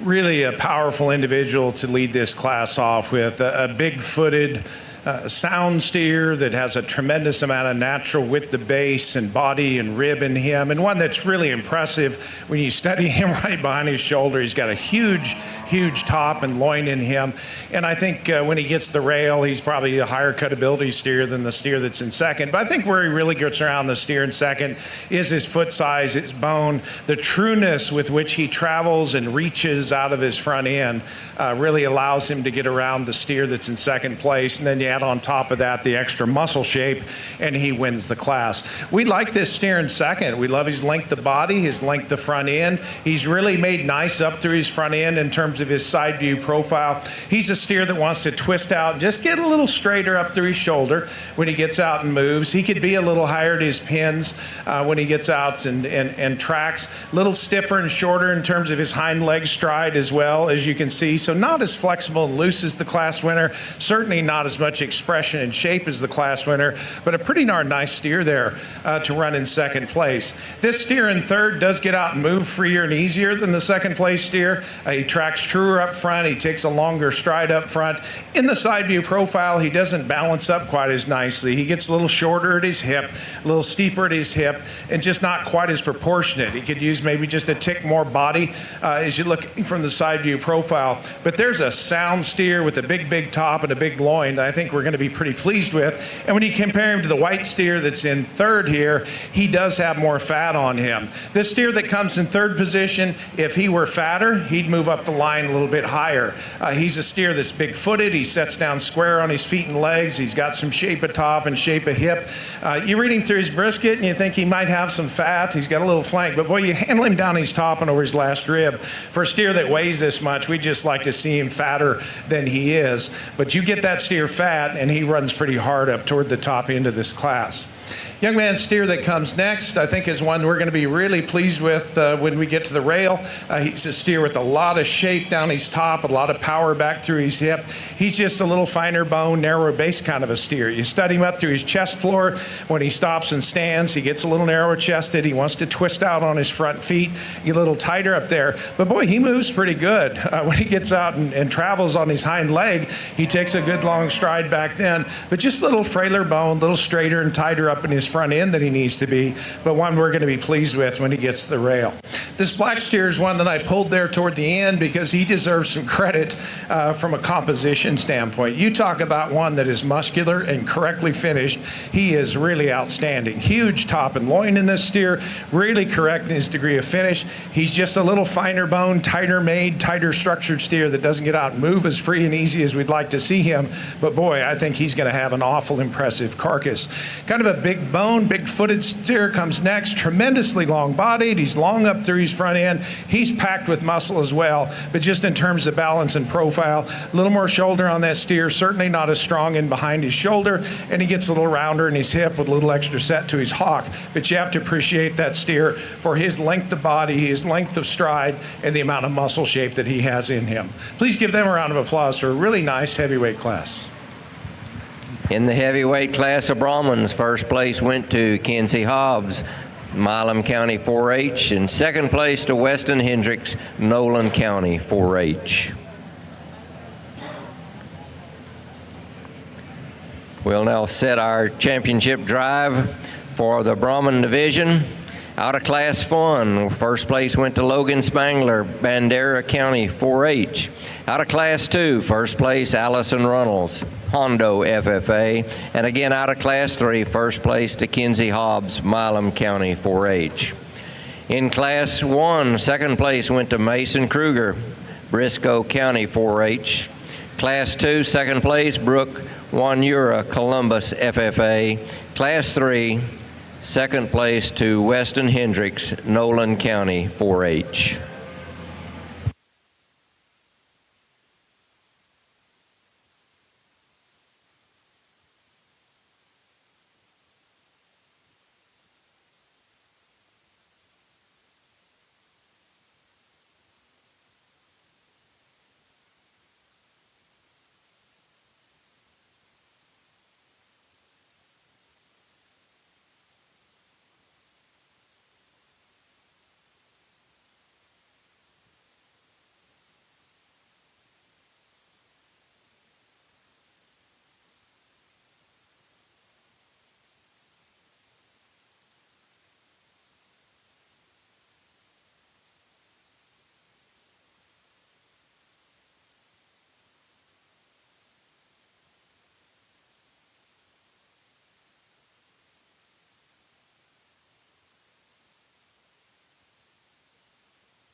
I can tell you that Shiloh and I are really impressed with this Brahman lineup and these three class-winning steers in particular, but we've got some really nice second-place steers that pull in behind them. Our lightweight steer is just a pretty darn complete steer. He's really sound in his basic skeleton. He's big-footed. He's soft and long in the way that he strides. He's a steer with some shape of top, and for 1,139 pounds, he's finished pretty nicely. He has some fat cover down his top and over his last rib. I think you compare him to the two heavier steers, he sure gives up a lot of product and a lot of mass to them, but a calf that you really have to appreciate in terms of his basic skeletal soundness and his composition. Maybe not quite enough stoutness and body and natural mass to him to get him around these two heavier steers today. That's a really nice lightweight steer. We really like the middleweight steer. Here's one that presents himself extremely well in terms of his side view profile. He's a steer that really lays in good at his shoulder while still having a lot of width up through his chest floor. He's a steer that's strong behind his shoulder. You could pick him up maybe at his pins just a little bit when he gets out and travels, and you could square him up in his hind foot shape because he gets a little shorter in his outside toes, but he plants pretty securely in the way he gets out and tracks. He's covering his stride and reaching out pretty good and balances up extremely nicely. Here's a steer that probably isn't quite as expressively muscled as the steer that won the heavyweight class. He's probably not as lean. He's certainly not too fat, but he's not as lean. So he does give up some cutability probably to the heavyweight steer, but I think his advantage is in terms of the way he presents himself in the side view. He holds himself together tighter in his shoulder. He's stronger behind his shoulder. He's a little cleaner up through his front end. And he's a steer that stands on a lot of width of base and a lot of bone as well. Just a really nice complete steer there in the middle class. We love the shape of this heavyweight steer. He is a long-bodied, big top steer. He's tremendous in his rib shape right behind his shoulder. Huge loin in this steer. He's a big-footed steer that gets out and strides really long out of his front end.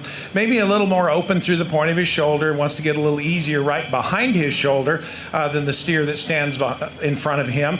But he probably is a tick longer at his hip as well when you compare him to the steer. And he's certainly square on his hind foot too. So as you can tell, we think that's a pretty close pair there to be selecting for champion. We really like the second place lightweight. Here's a sound, functional, long-strided, big-footed, easy-moving kind of a steer with some product and some muscle in him. He gives up some balance, and then he gets a little deeper through his front end. He can get a little low-headed at times. He's not as strong behind his shoulder, probably level at his hip. There's a couple of other steers out here, but one that's super functional in his basic design. The silver steer that was second in the middleweight class, we love his length of body. His straightness aligns. He's a steer that balances up pretty nice in terms of the side view, having some length up through his front end and some depth of body.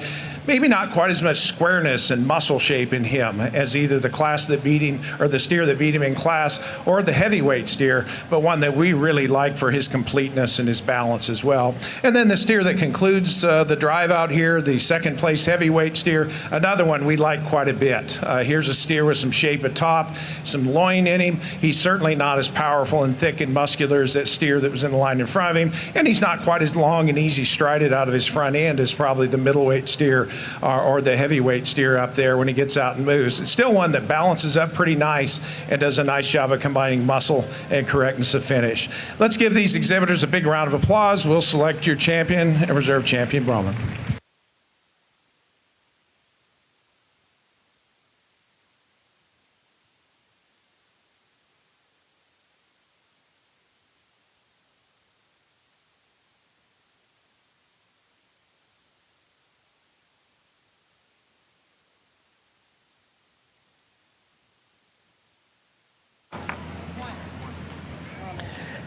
And the champion Brahman coming out of Class 2, the middleweight steer, Allison Runnels, Hondo FFA.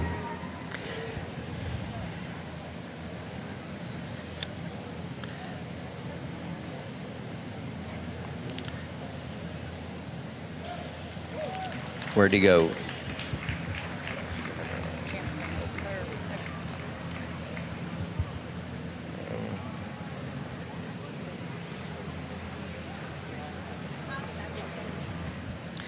And the reserve champion shown by Kenzie Hobbs of Milam County 4-H.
We'll move into the Santa Gertrudis division.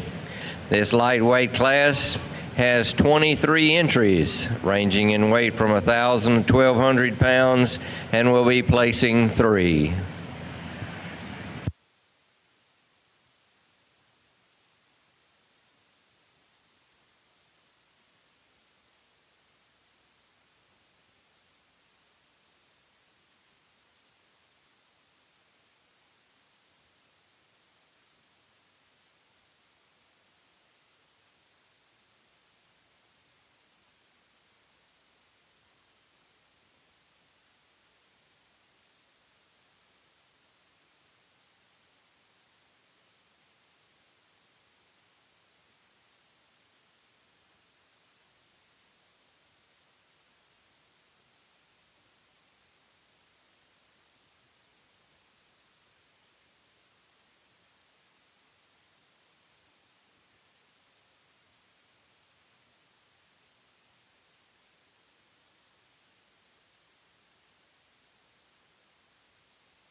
Steer exhibitors, class 27, that would be the medium weight Santa Gertrudis. We are looking for steer number 139575. Again, Santa Gertrudis steer number 139575. We need you to come to classification immediately.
Well, it's starting to get later in the day, and the kids are still smiling, so they're having a good time. And looks like there's just probably some differences for us, and the main thing is probably just structure and just feedability and fat cover that maybe they don't get the pull that the ones that we do have here tied in the center here. But like this steer leading off, he just needs some more cover on him, just needs some more depth of body, and but he's really a muscular steer that's got some length of body. The one coming next, that one is big-bellied. He's got some doability to him, just a little too plain. A little tighter moving one coming next, a real long extended though. He's got a nice front end about him. Same thing about the littler steer coming here. One you like in terms of his length of body. He's strong line kind of a calf. Just needs some more power to that one. A pair of big-bodied steers coming next. Just get a little bit plain, a little bit rougher in terms of their structure, but you like their body type, muscle shape, and power is all good on those two. 3 black steers here coming next. Long body type of cattle. Maybe just need a shot more finish and cover on them, but I think they only get better as time goes on those kind of cattle. And then some of the other ones here coming next, just structure that sorts them. So put your hands together, doing a great job.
Steer exhibitors, heavyweight girts, class 28. You can be moving to classification, please. Class 28, heavyweight girts. Be moving your steers toward classification.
Our lightweight Santa Gertrudis, we thought a steer that sorted up to the top. Now, admittedly, we'd like to see more width of base behind and more shape through his stifle as he tracks away, but he has enough muscle shape working down his top and across his loin that his advantage in skeletal correctness and balance and correctness of finish allow him to win the class. As you compare him to the steer in second, he's a little neater through his shoulder, a little nicer in his profile, a little deeper, I think, in his rear rib than that steer that's in second place, and he's certainly more functional and longer reaching on his hind legs than the steer in second place as well.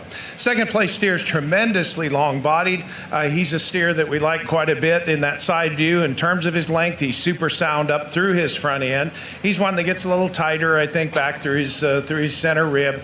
He could use more width and shape behind too when he gets out and travels, but he has such a huge advantage in terms of length of body and cushion and length of stride up through his front end when you compare him to the steer in third that we felt that he needed to go second. This third steer, I think, is more shapely through his hip and through his stifle than the steer that's in second place. He's a calf that balances and profiles up pretty nice. Now, he's obviously not as big a steer. He's not as long-bodied, and he's just a little tighter in his overall skeleton. He doesn't get out and flex and stride and hit the ground as soft as we'd like to see him, but a nice complete steer in terms of having some finish on him, some muscle shape, and balancing up. We just like to loosen him up a little bit, and again, he gives up quite a bit of length to those first two steers. This steer in fourth is a good feeding kind of a steer. He's fatter than that steer in front, therefore you'd give him probably a little better chance of making the choice grade. He's pretty flexible in the way he hits the ground and strides. He's a steer that's certainly deeper bodied than one right in front of him. He gives up some balance and profile to the first three. He's deep up through his shoulder. He's a steer that has more brisket in him. He's a little easier in his top and could use some more length of body, but just in terms of functionality and doability, we thought that steer needed to land in fourth place. We like the shape in the yellow steer that comes next. He's certainly longer bodied and more extended than the steer that was right in front of him. He's got a nice shape in his top and through his hip. He's a steer that gets a little narrow chested. He wants to twist out a little in his front end, just a little bit tighter. And in the side view profile, he gets a little rounder and shallower in his rib cage as well. But we love the length of body that this steer has and the top shape that he has as well. A really good functional steer comes next, one that has some center body to him. He's probably not as expressive in his top shape as those steers in front of him. He's just a little plainer in the side view, being a little deeper there through his shoulder, and he could get out and track a little free and easier behind as well, but a nice functional steer to land in that position. The roan steer is one we pulled a little bit later in the class. He's a steer that's pretty sound in his basic structure. He's maybe not as attractive in his hip and his hind leg, but he gets out and strides and moves on both ends. Side view, he gets a little tighter in his forerib, a little shallower body. You can probably use a little bit more time, a little more fat cover on him as well, but we like his length of body. We like the soundness with which he hits the ground on all 4 feet. Steer that comes next is one I really do like. I just don't think he's quite fat enough yet. He's one that was, again, pulled a little bit later. He's big-footed and heavy-boned. He balances up pretty nice, but boy, he could use more fat cover over his rib and over his top as well, and he gets just a little tighter in his hind legs when he gets out and tracks as well. And a really good carcass steer to conclude this class. Here's a steer with a big top and hip. He's very correctly finished, and I think we're going to be really pleased with him when he gets to the rail. But he's just a little frailer and tighter in his overall structure when we compare him to those steers in front of him. But you really have to appreciate that she reached a really good level of fat cover on that steer, and he does have some muscle shape. Let's give them a round of applause for a nice lightweight class. In Class 26, the lightweight Gerts, first place went to Mila Mahalik, Wharton County 4-H. Second place to Elijah and Sierra, Hidalgo County 4-H. And third place to Emery Schomber of Highland FFA.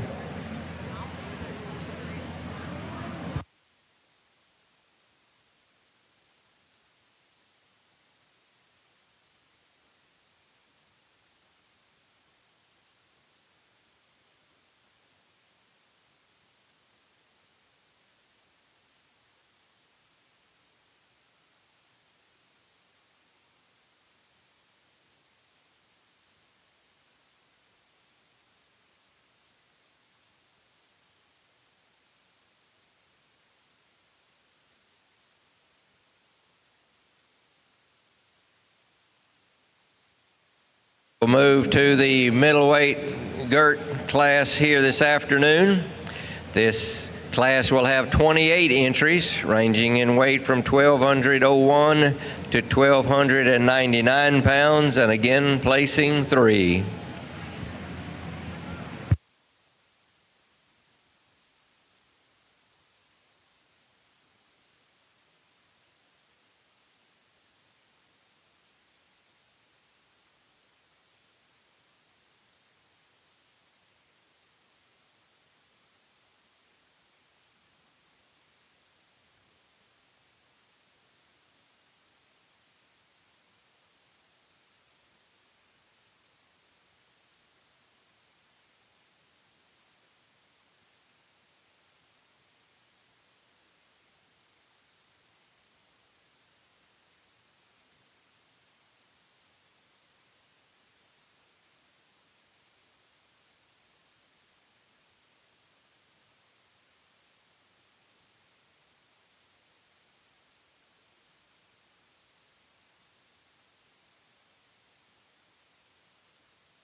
A reminder to the barn, all branded steers must first go toward the photo booth to have a picture taken, and then the champion and reserve champions of the breeds will remain here in the building. All other branded steers must go to the TLMA facility. All first place steers, once you get over there, they will pin them separate from the TLMA pins. But again, all branded steers take a picture first. Grand and reserve stay in the building. First place steers go to the auction barn area to be stalled, and then all other branded steers go to TLMA pens. Also, if you have a non-placing steer that you would like to sell, TLMA will receive those. Floor price is $1.7502. Be sure and take your purple card with you.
All right, getting here in the middleweight division, get some heavier weight cattle, probably different stages in terms of their maturity pattern. For some of the ones that we pulled in here, the one here, first off, soggy made, easy feeding calf.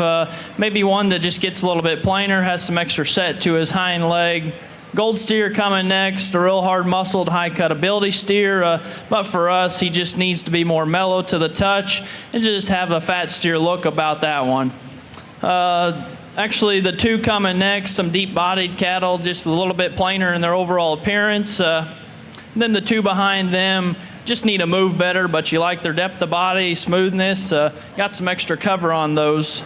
Actually, the girl steer here behind the cowboy hat, one you like in terms when you get your hands on him. He's probably one of the better handling steers of the class, but it's just when you set him in motion, he gets a little bit frailer in his bone work, and up front he's just a little too twisted out. Need to square that one up, and he can make a run for it. And then there's some other ones here, some deep-bodied, long-sided cattle, just get a little bit plainer, but kids are doing a great job. Let's put your hands together for this group. Awesome set.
This middleweight class, the black steer, we feel sorts to the top based on structural correctness. He's really a soft-footed, long-strided steer.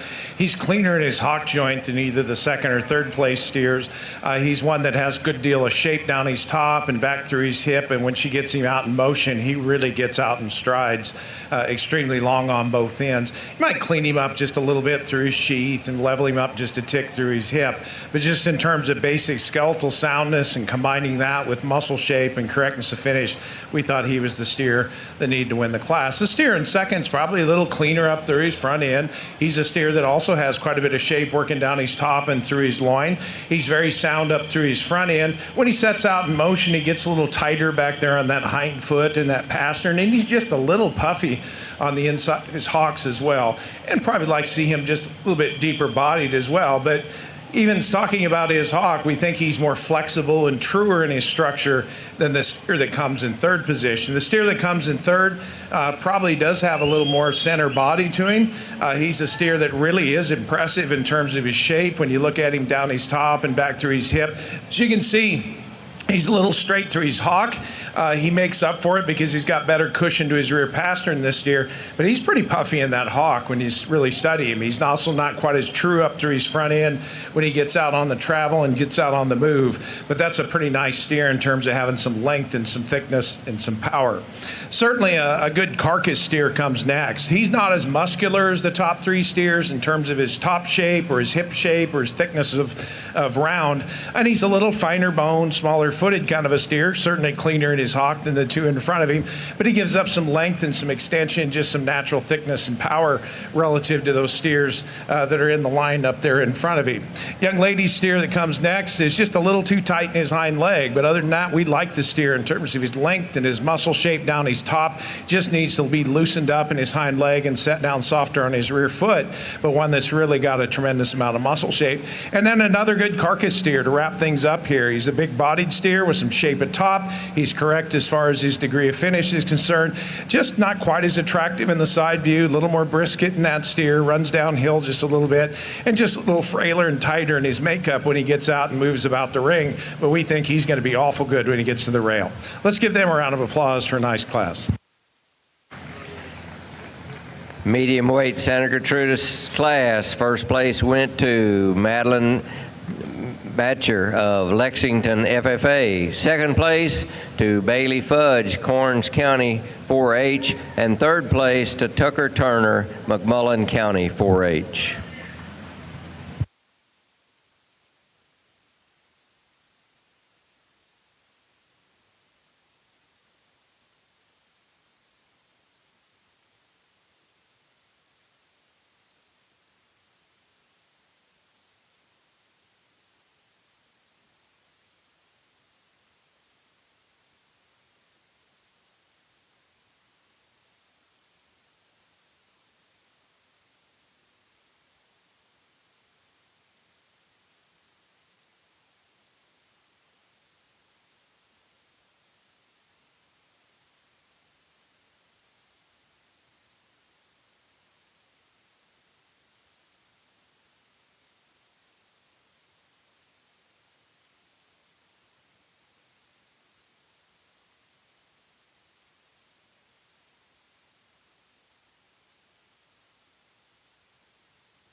Now entering the show ring is the heavyweight Gerts. This class has 29 entries, ranging in weight from 1,300 to 1,500 pounds, and again placing 3.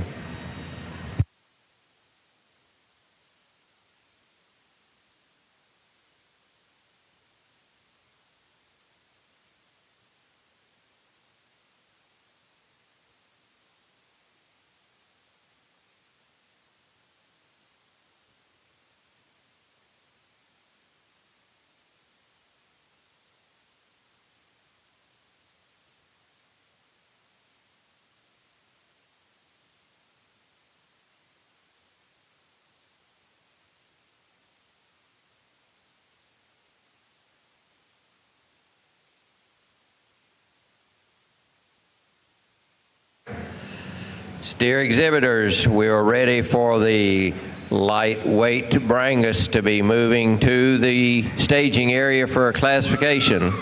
Again, Class 31 steers, be moving to classification, please.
Reminder in the barn, lightweight Brangus steers can be moving to classification, please. Lightweight Brangus steers be moving to staging, please.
Well, I know it's getting late in the day, and all these cattle are getting pretty tired, so these kids are sticking with them. They're doing a good job hanging with them and just being able to get them stuck. I think some of the biggest holdups on some of these steers for Joel and I are just in terms of their finish, for how big frame these cattle are. They just need a little bit more finish on them, and it might just be structural issues, for as I said.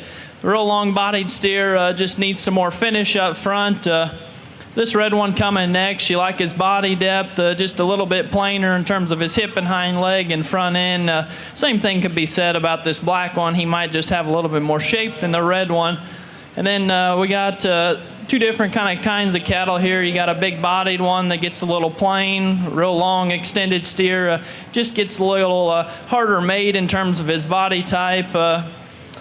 Probably looks like 4 steers here coming next. One you like in terms of the length of body is good. They got some shape and muscle. They just need to handle fatter when you get your hands on them and just handle their hind legs and structure a little bit better. But put your hands together. Glad these kids are hanging in here with us.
Attention in the barn. Class 32, middleweight Brangus be moving to classification. Again, middleweight Brangus be moving to classification, please.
The heavyweight Santa Gertrudis class, a black steer that sorts up to the top just on the basis of his skeleton and his structure. He's a steer that is really good down at the ground as far as how he hits the ground. He reaches and strides on both ends. He's a long-necked steer with a lot of slope to his shoulder, cushion through his front end, and really pretty good as far as muscle when you read him down his top and over his loin and also through his hip and through his stifle. Change him, we'd like to make him a little fatter, quite honestly.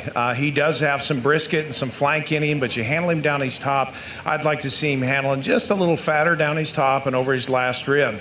But I think we're going to give him the benefit of doubt in that regard because he is the soundest, most structurally correct steer that we have out here. Certainly the yellow steer in second is a little fatter. He handles with a higher degree of finish over his last rib and down his top. He's fuller in his brisket, probably more apt to reach the choice grade than the steer that's there in line in front of him. He's not quite as good in his skeleton and structure. He's a little more open up up there at his shoulder, just a little tighter in the way he moves off of both ends and doesn't get out and stride quite as free and easily, but a pretty nice steer there in second that we agree is more market ready than the first place steer. This calf in third is one we love his length of body. We liked him when he first hit the ring in terms of his length, his straightness of lines, his levelness of hip. He's a steer that's very correctly finished when you get a handle over his rib and study him up through his brisket and through his flank. When he gets out and moves, he gets a little narrower base behind, a little flatter there through his stifle as he gets out and moves. He also wants to twist out up here in his front end when he walks out and strides relative to those first two steers. But we love his top shape, his length of body, and the fact that he profiles really nicely. Just a steer that needs a little more width and power when you get right in behind him, and sure like to square him up and widen him up through his front end as well. Young lady steer that comes next, just a nice complete kind of a steer. He's not as big boned and heavy, or big footed and heavy boned as those steers in front of him. Gets a little flatter and tighter up through his forearm, just doesn't have as much width and power in him, but a steer that handles pretty good in terms of his degree of finish, and I think he's going to rail a pretty nice carcass as well. Young man steer that comes next, a nice steer, but one that gets a little straighter and tighter on both ends. He's just a little jammed up in his front end in terms of his slope of shoulder.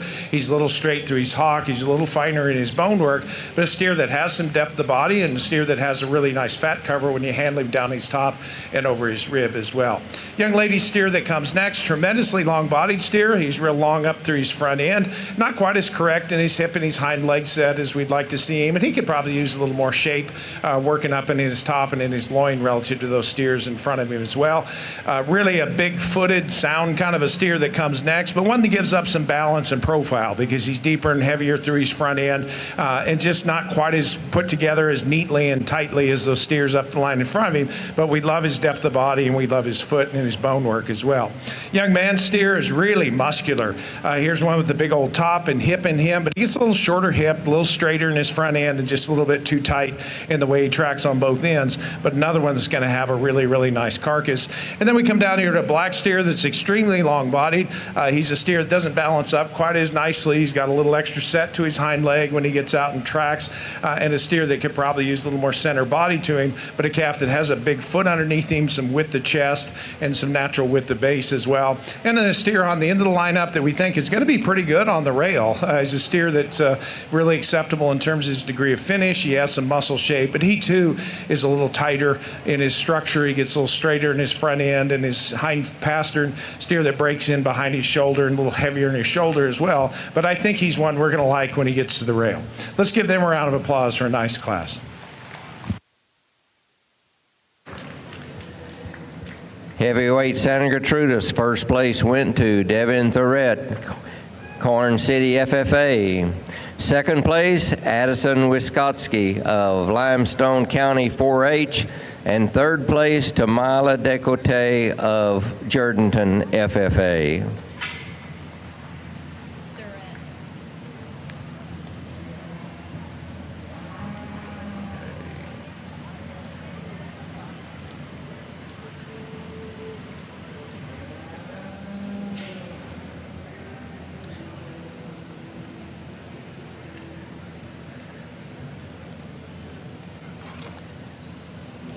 Now we'll set our class for the Champion Gert Drive. Out of Class 1, first place went to Mila Mahalik of Wharton County 4-H. Class 2, first place, Madeline Batcher, Lexington FFA. And out of Class 3, Devin Thorette of Corn City FFA. In Class 1, second place went to Elijah and Sarah, Hidalgo County 4-H. Class 2, second place, Bailey Fudge, Corns County 4-H. And again, Class 3, second place, Addison Witzerkowski of Limestone County 4-H.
In our Santa Gertrudis drive, we like the balance of this lightweight calf. Tremendously long-bodied, really straight in his lines, very sound up through his front end as far as his squareness and the size of his foot.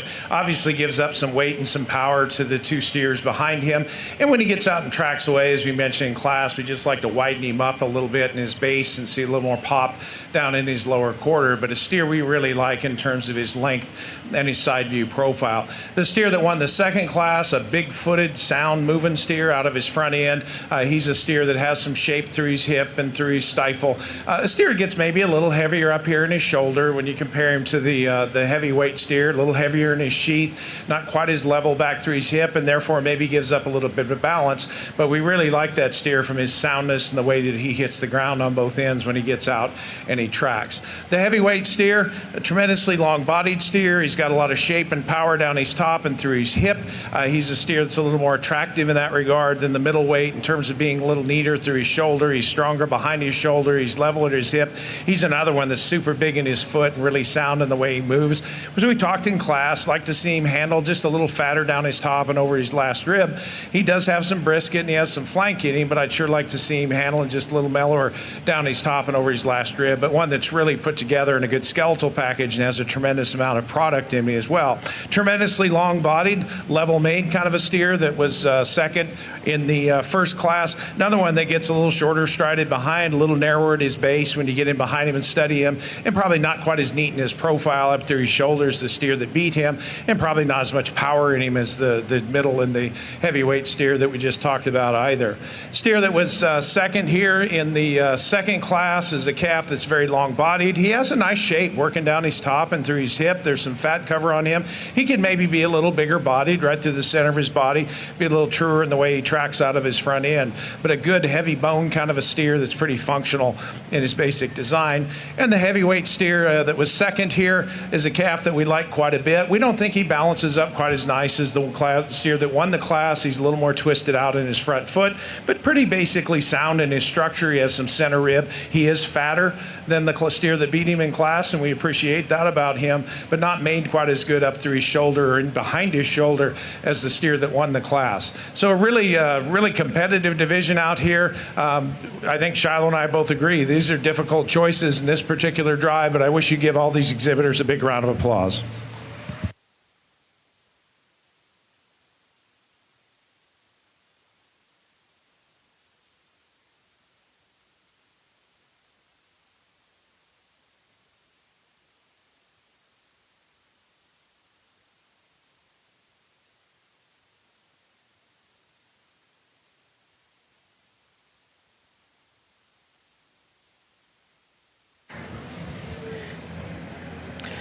And the champion Gert, shown by Devin Thurett of Corn City FFA. We will now lead in the second place steer out of Class 3, Addison Wysotsky of Limestone County.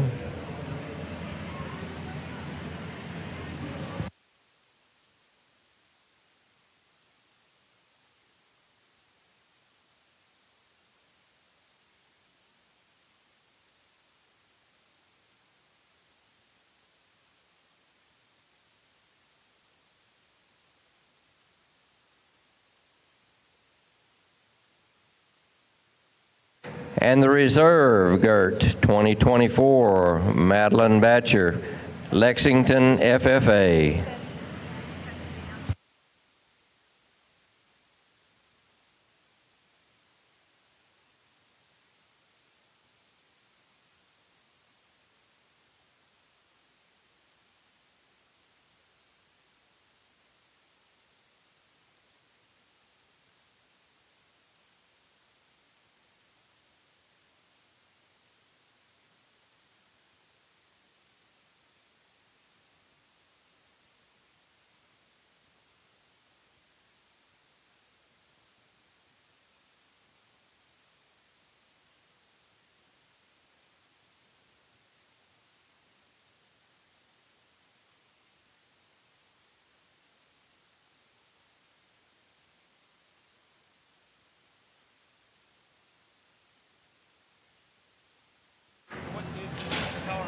Steer exhibitors, middleweight Brangus, we are missing 2 head for classification.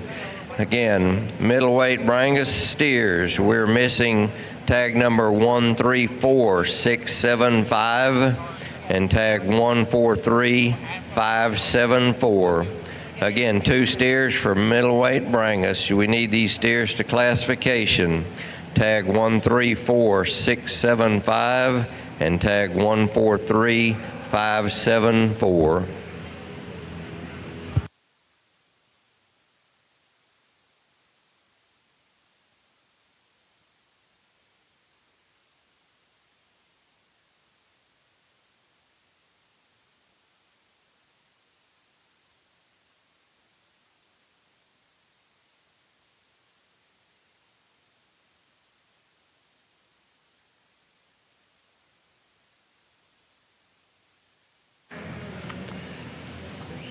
And as we begin our Brangus division with our lightweight class,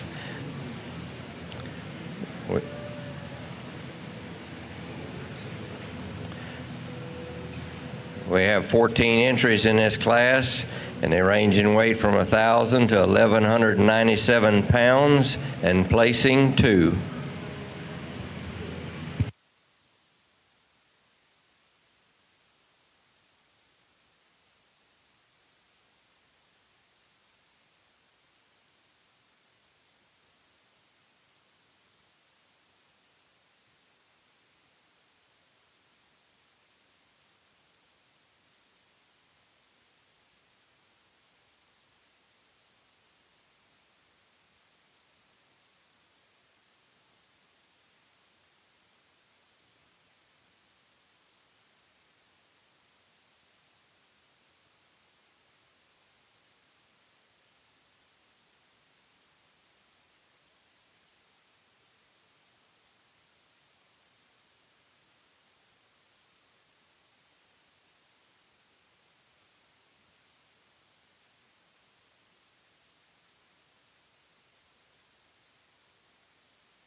There's one more steer we're looking for in the medium weight class of the Brangus. We're looking for steer 133166.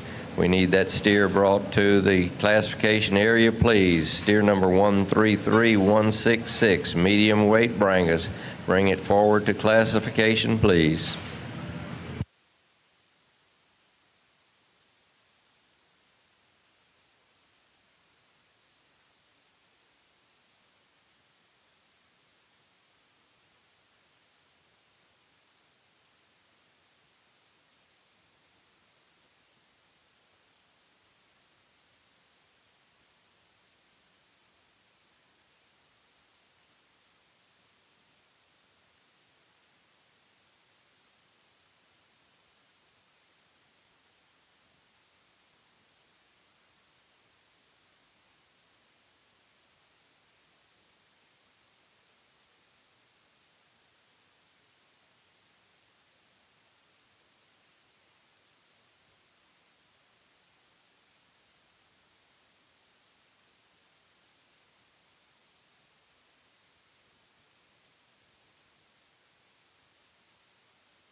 little steers are pretty good composition.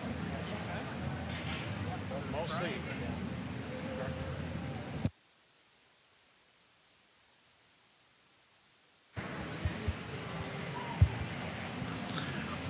Well, here in the lightweight division of the Brangus, get into some smaller frame cattle, but I think actually Joel and I were talking, they're pretty good in terms of their composition. They got the right kind of finish on them for their frame-wise. They're not going to be real big cattle when it's all said and done, but I think what holds some of these back is just their design and look, and it's just structural quality. Like the two up front just need to be better in terms of their structure. Same said with this one coming in third and fourth. He just needs to be bigger in his kind. And then this boy steer, he's a long, loose-made kind of steer. Just needs to have more just muscle shape to him. Three steers coming next. You like their length and extension. They're pretty muscular cattle that have some finish. It's just their build and kind that just doesn't get the pull today, but they're doing a great job. I know the cattle are getting tired, so give them a big round of applause.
Steer exhibitors, we need the heavyweight Brangus to move to classification. Again, heavyweight Brangus. Start moving to classification, please.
Really a powerful class winner in our lightweight Brangus. Here's a wide-based, big-footed, heavy-boned steer, tremendously deep-bodied. He's thick, he's correctly finished, and he balances up nice. It's pretty hard to really pick a hole in him. And you compare him to the steer in second, he's just a stouter made calf. He's bigger-footed and heavier boned and just more power when you get in behind him and study him. We really like the steer in second. He's very correctly finished. He's pretty sound in his structure. He has some depth of body, but he just doesn't have quite the width and power and bone that we have in our class winner.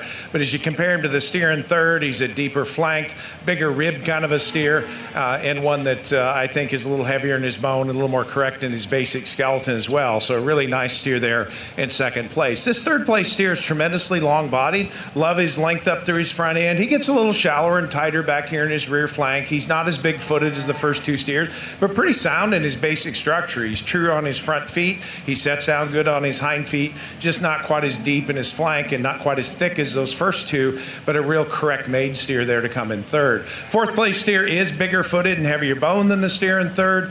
He's a steer that's not as square in his hind foot, and you get him in the side view profile. He wants to droop at his hip, have a little extra set to his hock, and maybe just be a tick tight in his forerib when you study him there.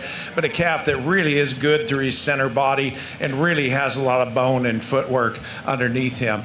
I think a really nice carcass steer comes next. I like his length of body, his extension. He's very correctly finished. He's pretty square and sound in his feet and his toes. Gets a little shallower and tighter in his rib cage than those steers in front of him, and I think gives up some stoutness to those steers as well. But one that's going to rail, I think, pretty nice. Another good carcass steer comes next. Steer that has some shape and he's very correct in his finish. He just gets a little straighter and tighter on both ends, just a little stiffer in the way he moves on both ends. But he does have more rib and body perhaps than the steer that was right in line in front of him. And again, I think we're going to be pretty pleased with him when he gets to the rail. Please give them a round of applause for a nice lightweight class.